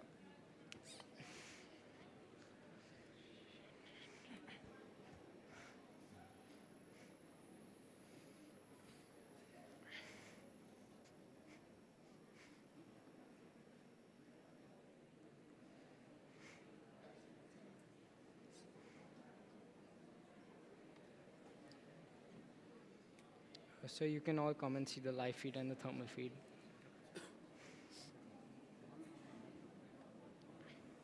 What backend software are you using? So in the front we're using the Raspberry Pi and the Raspberry Pi 3 cam, and to control the whole robot using the Arduino Nano, sir.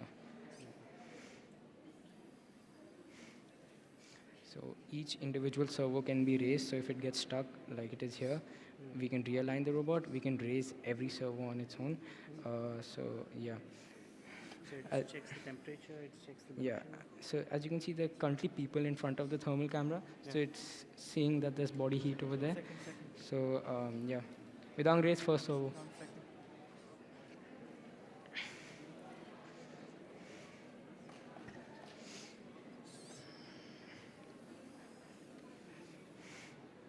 Second, Vedant.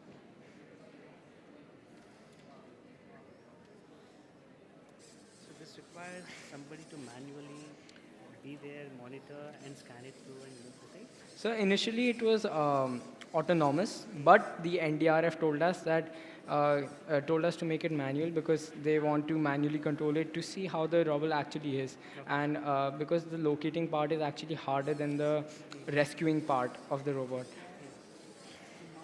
And then we added lateral undulation so that if the robot gets stuck, it can, maneuver out of any zone. This is a live demonstration of how this would be used, like somebody. Yeah, sir. So this is the current console. Obviously, we are working on refining it, but this is the live demonstration.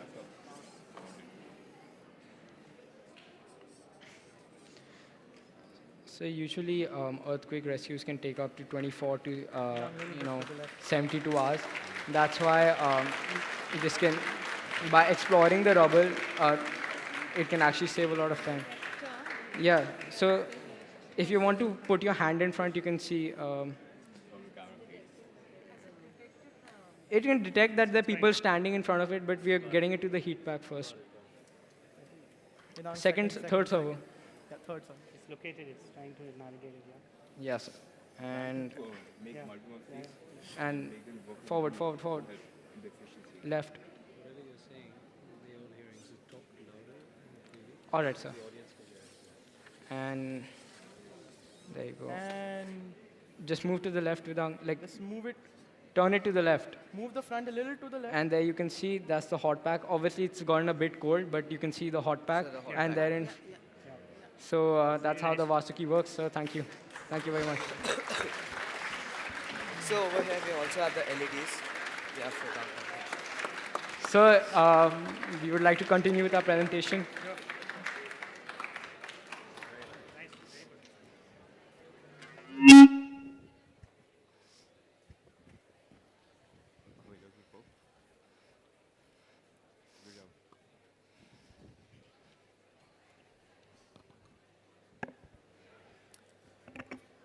So in the back, you can see the video, which was the testing at the NDRF, the National Disaster Response Force. And next slide.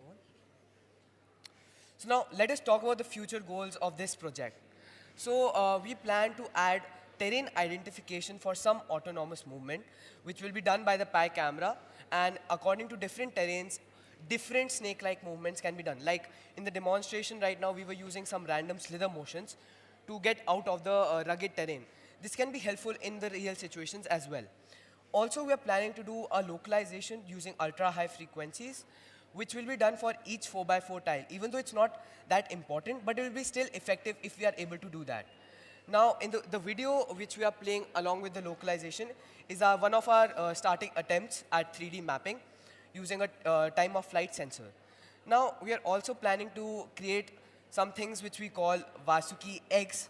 So they'll act as a Wi-Fi extension inside the rubble, so that when the robot goes inside the rubble, and if the Wi-Fi connection seems low, it can just drop that egg and it'll extend the Wi-Fi reach to further extent.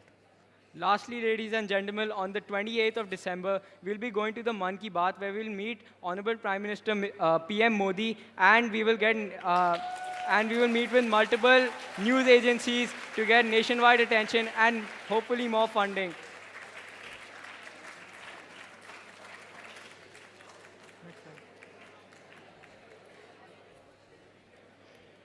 Now, we would like to end with our closing mission, which is every survivor deserves a chance, and our snake robot ensures rescues can reach the survivors no matter where they're trapped.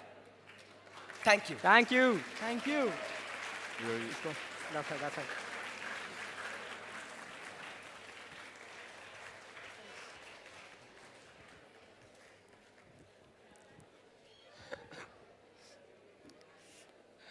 अच्छी थी demonstration अच्छा था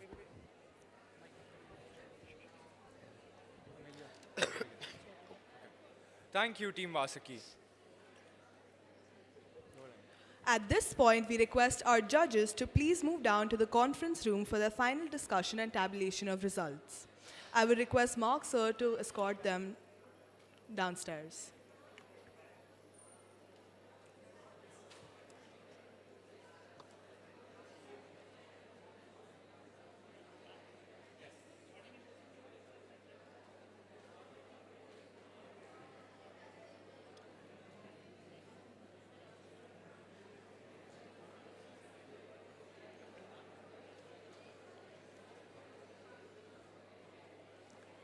We request the audience to remain seated here in the Wildcats Hall while the judges deliberate.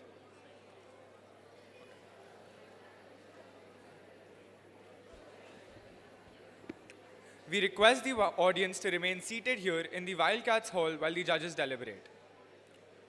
Should I start the Q&A? Okay. We will now have a Q&A round between the audience and the presenting teams. Can two members from each presenting team please come up on stage?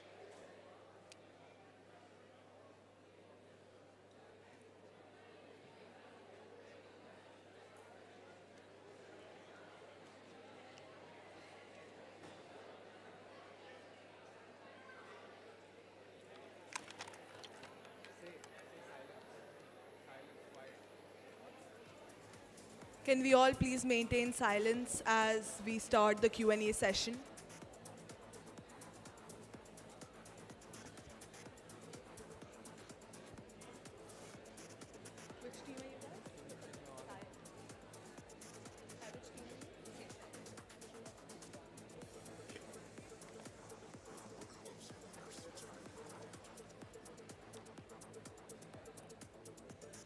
We're now having a question and answer round between the audience and the teams. If you have a question, please raise your hands and the volunteer member will come and hand over a mic. Please ask the question directly to the team.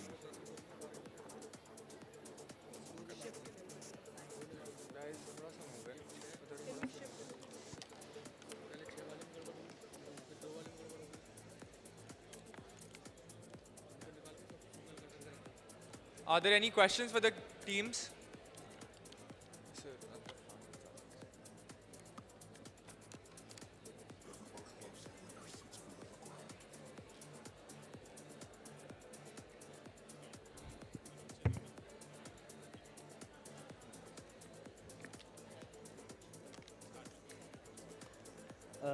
So my first question is for Team Safe Stride. So wonderful idea, by the way. I loved your presentation. However, I had a question. You talked about an app which helped with calendars and locations, if I'm not wrong, right? So in that app, to use the app, you will need to look at it, right? So how will it help the blind people who need to access the app? Could you please repeat the question? It wasn't audible. So my question is, so you're making an app for your product, right? You're making an app for your product, right? So I have a question. So that app, how will it be accessible to blind people? Okay, so the app has a voiceover function, so everything the user touches will be read aloud. We also have a blind mode which enlarges all of the buttons. So whenever they click anything, it will be read aloud, and the buttons being enlarged will also help them access the app easier. And they can also, the caregivers or anyone else around them can also help them use it, but we have blind mode and voiceover for them to use it easily. I hope that answers your question. Okay. So my second question is for team I forgot the Vasuki.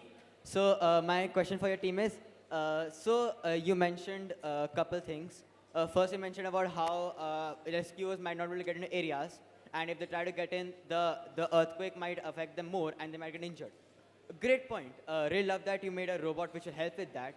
However, let's say if the rescuer is at risk of being injured by that, won't the robot also get injured if something falls on it? So I would say, so number one, we plan to use Vasuki in swarms. So 4 robots for 1 tile, like we mentioned, a 4x4 tile. Number 2 is that in every search and rescue operation, you are bound to lose robots.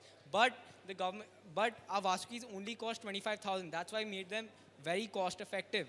So I would say that, wouldn't you say that saving a human life is worth 25,000?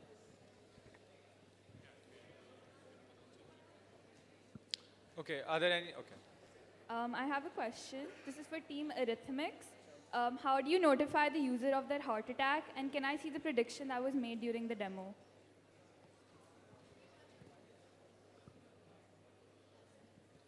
Right, so the user is notified via a mobile app of their prediction right? Medium risk, you're going to have it within 12 to 24 hours. Critical risk, you're going to have it between 0 to 6 hours. And you also get a lot of additional information about the inference, right? Whatever type of arrhythmia was detected, say a bradycardia was detected, you'll also get a notification of that. And you also get the entire ECG report, the continuous ECG report for however long you've been wearing the device to send over to your cardiologist. For your second question, I will have to use a device to show that, if that's possible. No? Okay.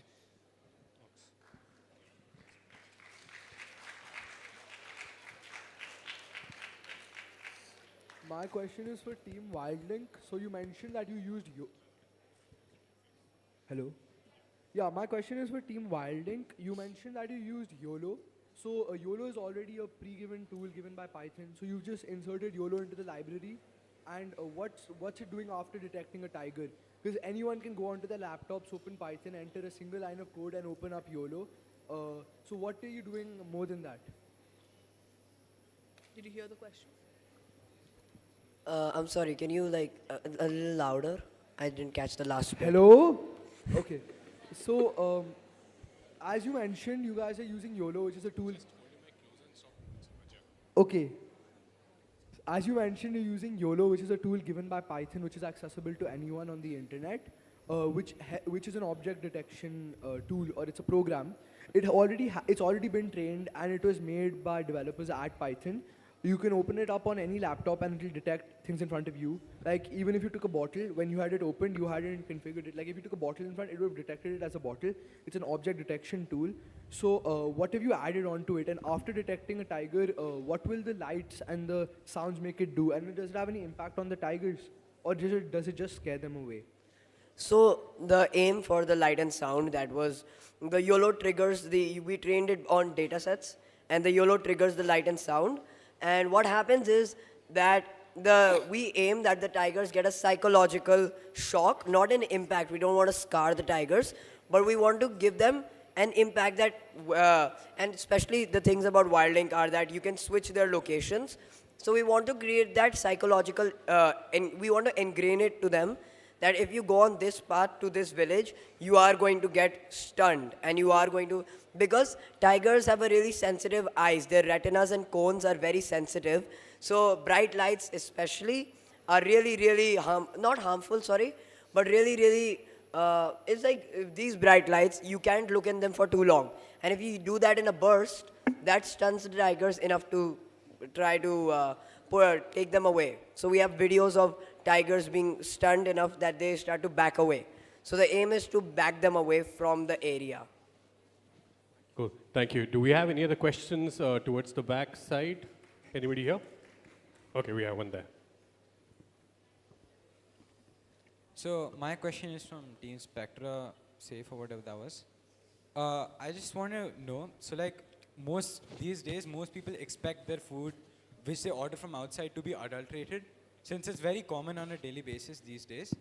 But I want to know, like, who do you expect to actually buy this product and use every single time they order food from outside to check if it's adulterated or not? Thank you for your question. So yes, to answer your question, I would like to say, so our product is created so that people can have the reassurance. It's not a necessary thing that we say that you must scan it every time. It is there for your convenience, so that when you order something and you feel something might be adulterated or tampered with, you have a tool to make sure that it's not, and give you that reassurance and safety within you. And another thing I would just like to add, you mentioned that people are aware about it. But are people aware about the consequences? Because at the end of the day, these adulterants that you are consuming are going to impact your health. And our product aims to ensure your safety. So yes, and we have designed our product in such a way that it is completely portable. It's right in my pocket right here. It's completely portable. You can take it out at any place at any time and scan your food product. And it'll show whether it is pure or adulterated. Now, the verdict, whether you want to consume that food item, is up to you, because at the end of the day, it is your health, and that is what we want to safeguard. I hope that answers your question. Thank you. My question is for Team Vasuki. So you said, of course, that a human life is worth protecting, but 25,000 rupees is too. So are you investing in any kind of protective casing for the robot? Could you repeat the question? Okay, so 25,000 rupees is also worth protecting. Are you investing in any kind of protective casing for the robot? So currently the Vasuki is made of PLA material, but in the future we plan to give it a metallic body and cover it with an insulator so that if in case there's water inside, it doesn't get shot. Thank you. Do we have any other questions? Okay, I think.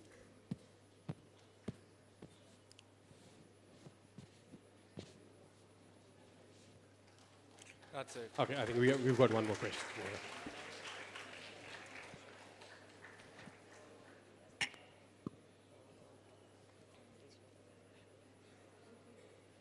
I have a question for Team Wildlinks. So, do you plan to put this device in every village in India which are near the forests, or are you going to focus only on Pilibhit, where the whole thing started from? So, like I said, in our long-term goals, we plan on geographical customization. So that includes all of India's national parks, all the villages situated near those parks, such as places in central India are grassland and forest, but then south is really dense, and then the north is cold, and there's lots of sparse deciduous vegetation.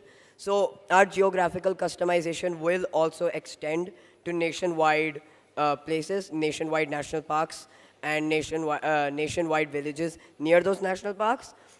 First, to answer your first part of your question, we will first be aiming to deal with the villages that are most in the conflict zone, the most vulnerable, such as Gram Sabha Bharatpur.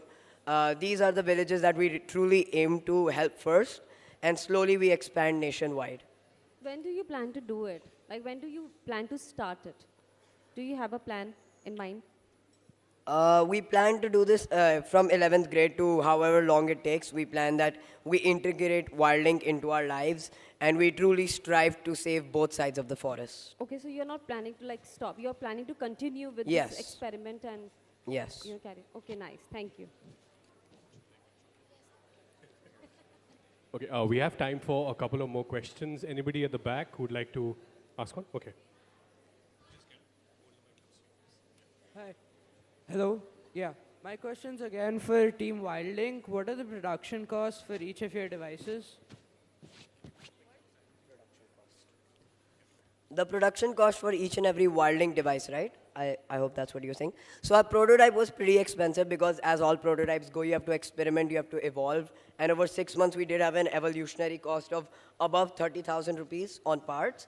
But as we figured out, if you buy parts in bulk and then you divide them to per prototype, what you would be using, our prototype would approximately be from 15,000 to 12,000, 12 to 15,000 if you buy parts in bulk because you get discounts, economics. So you get discounts as you buy things in bulk. And when you divide that into one prototype, then it would probably be 12 to 15,000 per prototype if you buy the items in bulk. Okay, thank you. No worries. I have a question for Spectra Safe. How did you train your edge impulse model? How did you train your edge impulse model? So for training our machine learning model, of course, we use Edge Impulse, which is AI powered. And for that, we use something known as classification.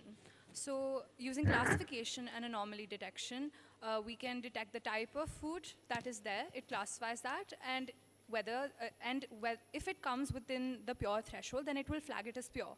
However, if it is not within the pure threshold, it will flag an anomaly, and that anomaly means that it is adulterated. So just to conclude, our Edge Impulse, we train it using classification and anomaly detection. And if you're interested in how exactly we were able to classify it, how did we get the values, it was using our NIR, near-infrared spectroscopy sensor, which gives us spectral values, and using those spectral values, we take pure versus adulterated spectral values, and that's how we use a classifier model to be able to identify pure versus adulterated. I hope that answers your question. Thank you.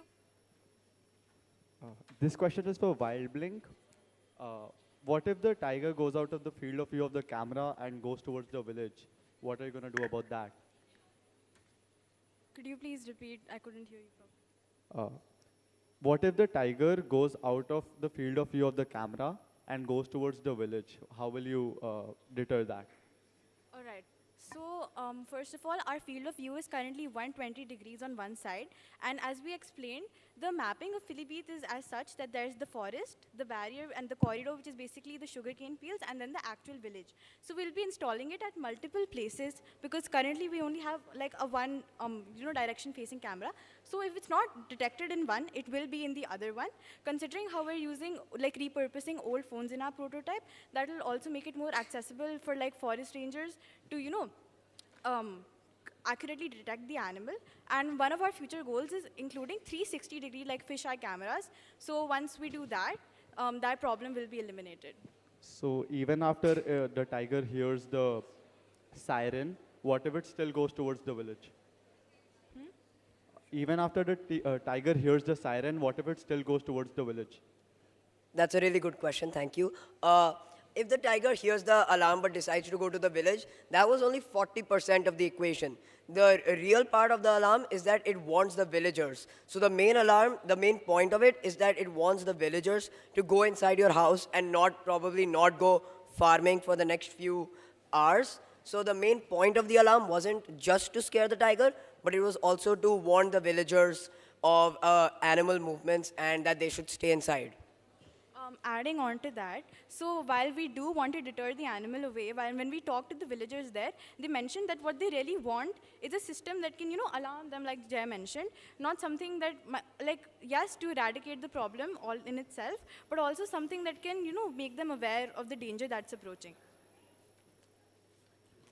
I hope that answers your question. Thank you. I think we can do a couple of more questions, but we're out of chocolate, so this will have to be out of the goodness of your hearts. Okay, I'll come to you there.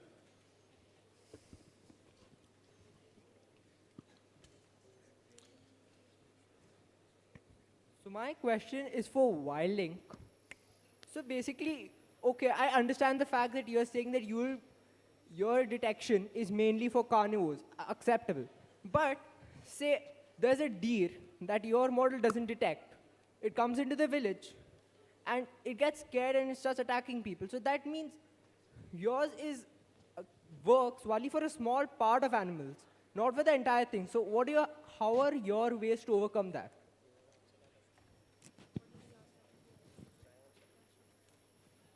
Just to be clear, did you ask about a deer? Yes, because there are also some reports of deer attacks. Obviously, you would have seen it in your research. See, the point is that deer, when we were talking to the jury, we mentioned that we will be expanding to deer as our prototype evolves. And right now that we're aiming for tigers and elephants, leopards, like the ones that contribute to lethality. But statistically and biologically, the probability of a deer attacking you after hearing an alarm is really, really, really low because cheetahs are really light and they're small. So you have to realize that we are more like the predators to them. So they are more scared of us.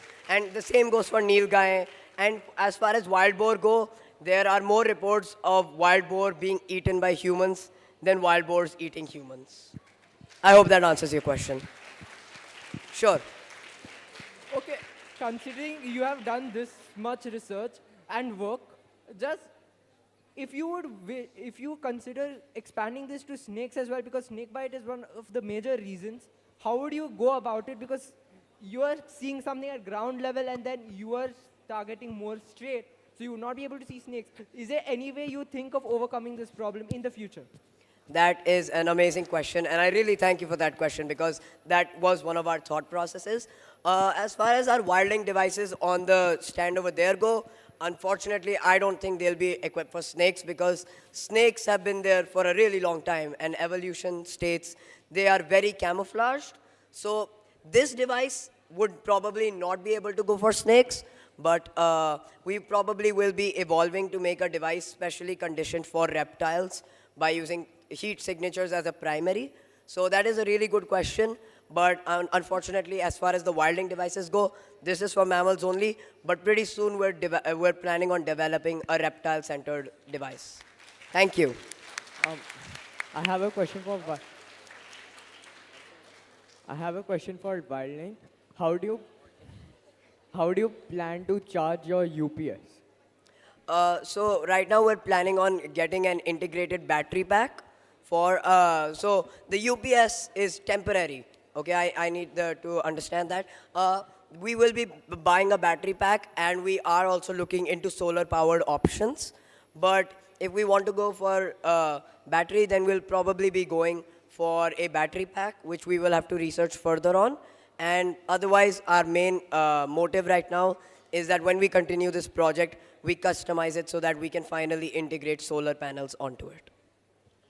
Is there any more questions? No? Thank you. Thank you. Do we have any other questions? Okay, we've got one at the back here.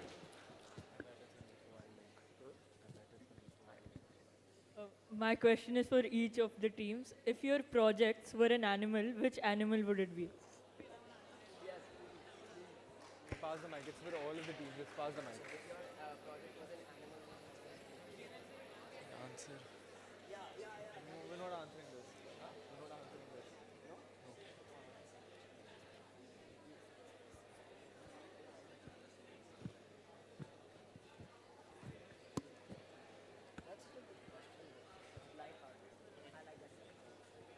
I have a doubt for the wheelchair one. What if someone falls while you're moving them from the stairs, and if they get hurt? For the wheelchair one. Yeah, elevate. I'm so sorry. Could you repeat the question? I was unable to hear you. What if someone falls and breaks their head or leg or parts? So, do you have something to ensure that won't happen? So we basically have a two-step safety mechanism. Yeah. The wheelchair is connected to the person by a strap, and the back side, our main model, is also connected to the wheelchair twice with a lock system and with the back belt. There's a lock system which is very durable and strong, and it keeps the wheelchair as well as the person in place, ensuring that the person remains safe and the wheelchair also comes to no harm. The testing has also been done for the same. Does that answer your question? Okay, perfect.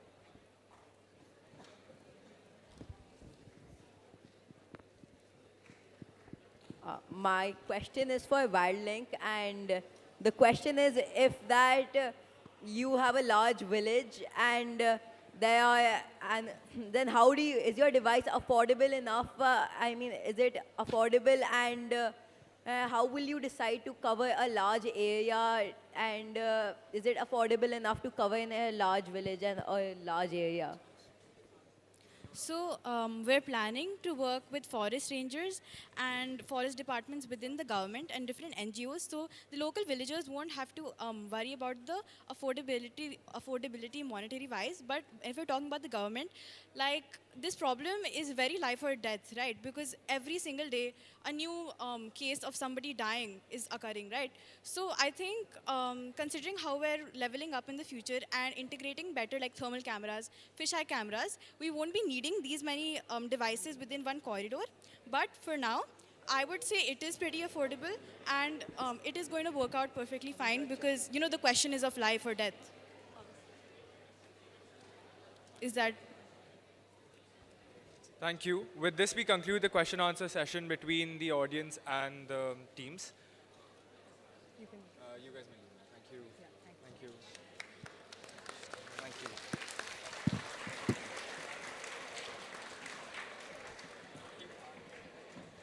Thank you all for your patience. We now invite members of the jury to share their reflections and feedback from Colloquium 2025. Can we all please settle down and be a little more quiet?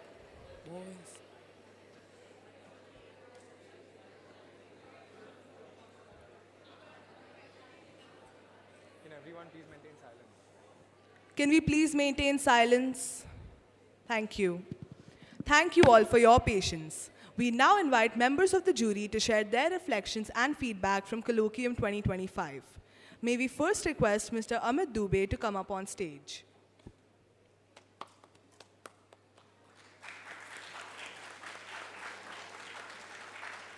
Would you prefer the podium? Podium, podium is fine. Hi, everyone. First of all, a huge congratulations to the Shivnada School, as well as the students who came up here and presented some absolutely wonderful ideas. If I could share just one thing, that when I was a kid your age, and a lot of us were discussing, none of us ever had the confidence to get to do all of this. That got done, so it was absolutely brilliant. And if I may just share, that one thing that stood out for me in my career in the military and then in the corporate world was there was a massive research done to figure out what makes people successful in various fields of life, whether it's corporate, sports, or any other space, as well as the same quality actually was identified to be the #1 predictor of somebody being a successful military leader. Can anybody guess what that quality is? So there's a book written by Stephen Covey called 7 Habits of Highly Effective People. The #1 habit of people who are successful in life in various forums, as well as the #1 quality that we require for people to have in the military, is actually people who take initiative. So when you see a problem, you try and solve the problem rather than admire the problem. And what we saw today here, collectively, you all came up with such amazing ideas and thoughts for solving problems. So the folks sitting here who did not participate, and hopefully we'll see you the next time, because I heard a lot of 9th standard kids are here. I'll tell you that, at least from our side, just always be someone who looks at a problem and thinks about how do we solve the problem rather than admire it. So just, beautifully well done. Couldn't be prouder that my 4-year-old son goes here, and I'm sure he'll learn all the best things. Thank you so much once again. Thank you, Mr. Dubey, for sharing your valuable feedback with us. May I request you to please remain on stage? Sir, can you please remain on stage? I would now like to invite Ms. Anju Soni, Principal, Shivnada School, Noida, to present Mr. Dubey with a token of our appreciation.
Thank you, Mr. Dubey and Ms. Soni.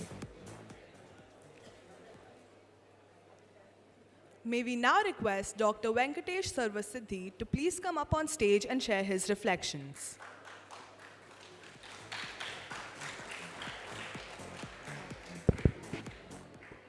First of all, thanks to all the organizers from the Shivnada and lovely teachers, who always aspire to talk to, because there's so much to learn every time I meet teachers in life, and also the organizing committee. And it's great to see Shikhar taking out time today and being here out of his busy schedule. That shows the founder's vision in terms of enabling you and being part of your journey. So there are very few schools in India which are run by really established and capable personalities, and most of it in India are run by real estate giants.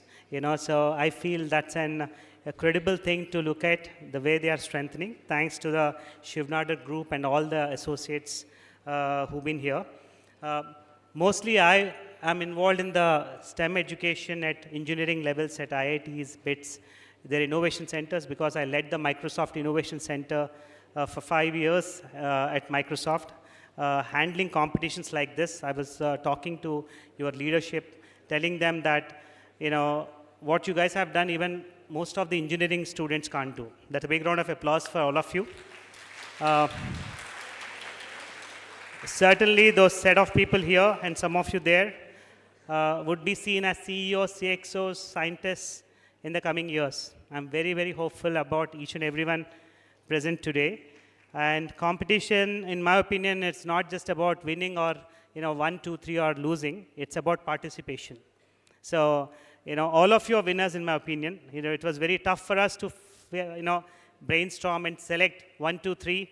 But I would say each and everyone who participated, each and everyone who spent time today attending this and getting the inspiration to do it next year, wish you all the best. And this is the real, true generation that would lead India to 2047, what the Prime Minister says as Viksit Bharat. Wishing you all the best, and lovely teachers who spent a lot of time in making this happen. I would like to thank each one of them for taking out time, and my co-panelists who are here today. It's lovely for us. It's a great learning for us more than anything else. Thank you so much.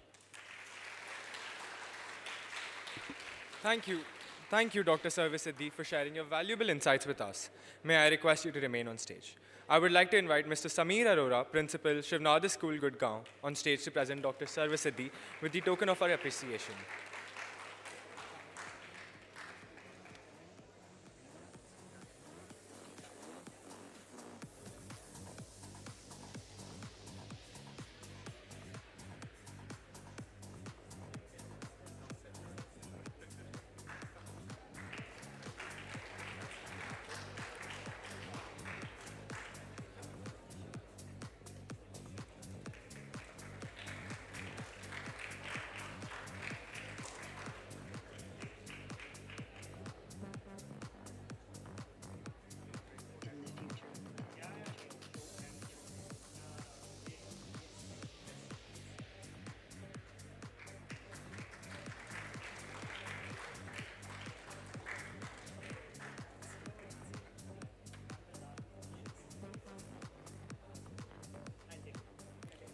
Thank you, Dr. Sarvasiddhi and Mr. Arora.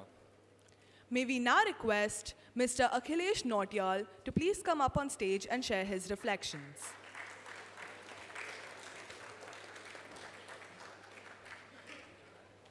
Thank you, friends. I think the first thing I would say, I'm deeply overwhelmed by everything that I've kind of, looked around me. I'm in the finance space, I'm in software, so I thought I was pretty good in absorbing ideas, but what I saw today was, I'm feeling at a loss of words to describe that. It's like I just overpassed my capacity of learning things. The way you guys solve problems, the way you came up with solutions, the in-depth you had about, the solution techniques and everything, mind-blowing. I can actually say that, you guys can give a run for some of the most seasoned technocrats that we have in our country. Keep up the good work. And the other thing I would like to say that, my kid studies in KG Kanabi. I am very assured that she is in very safe hands. And thank you so much, Shivnada, for it. Thanks.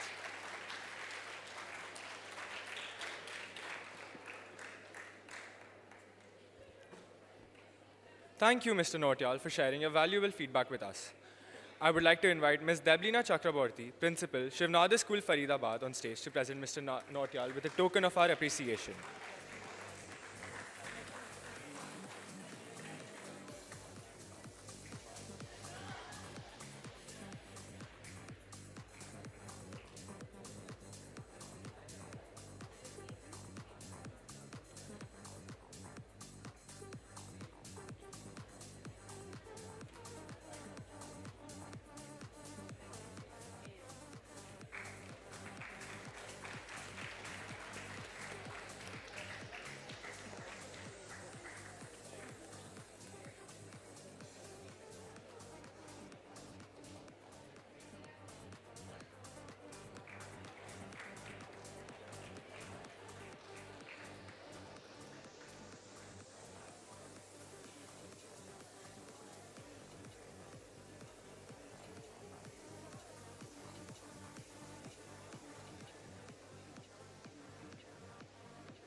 It is finally the time that you have all been waiting for. The time to declare the results for Colloquium 2025. May I first request Ms. Aarti Dawar to come up on stage to announce the runner-up.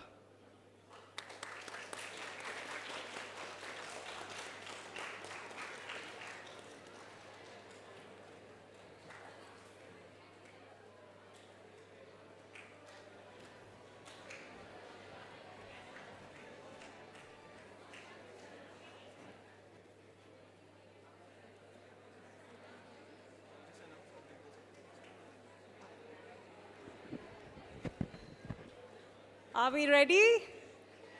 Good afternoon and grade 9. First, I would like all of you to give a huge round of applause for yourself. You've been here. I know all of you left your campuses at 7:30 in the morning for being so patient, and you could see the bar which has been raised for you today. You're going to do this next year, right? And it's going to be the decennial year for Colloquium. So there's a huge surprise, grade 9 for you next year. So the runner-up for Colloquium 2025 is Safe Stride.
Can we have a huge round of applause for the runner-up team?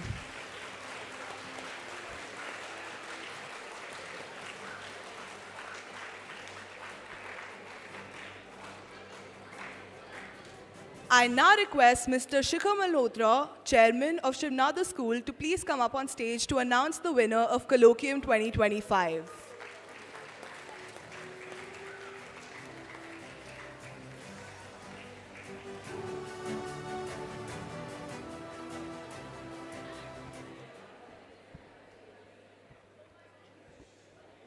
Good afternoon. And for the final moment that we've been waiting for, the winner of Colloquium 2025 is Vasuki.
also request the school leadership to please come up on stage to take a picture with the winners.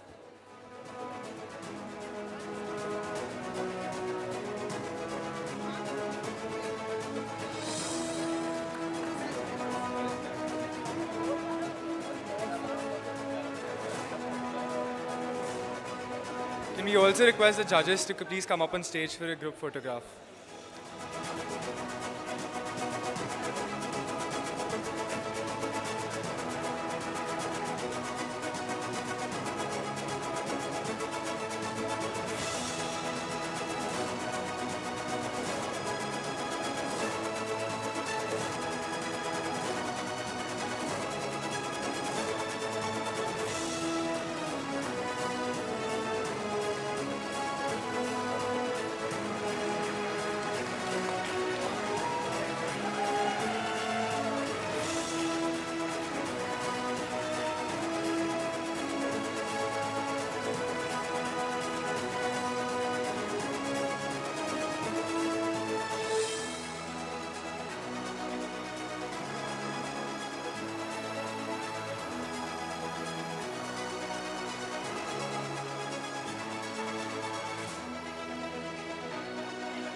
Can we please ask everyone to be seated?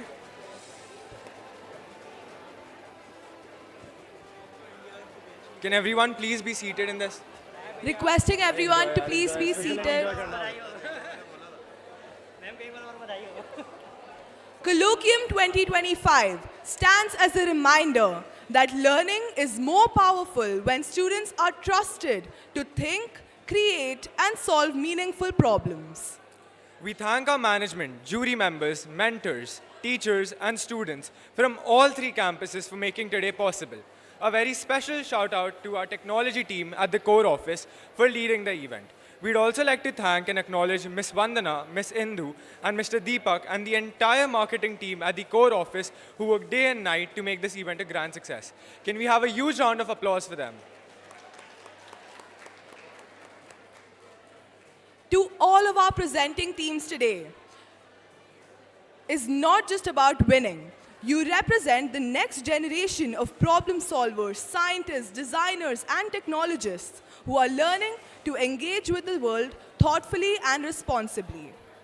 The ideas we witness today reflect curiosity, courage, and a willingness to tackle complex real-world challenges. These are the qualities that will shape the future, and it is encouraging to see them taking form right here on this stage. Thank you everyone for being a part of Colloquium 2025. Have a wonderful day ahead.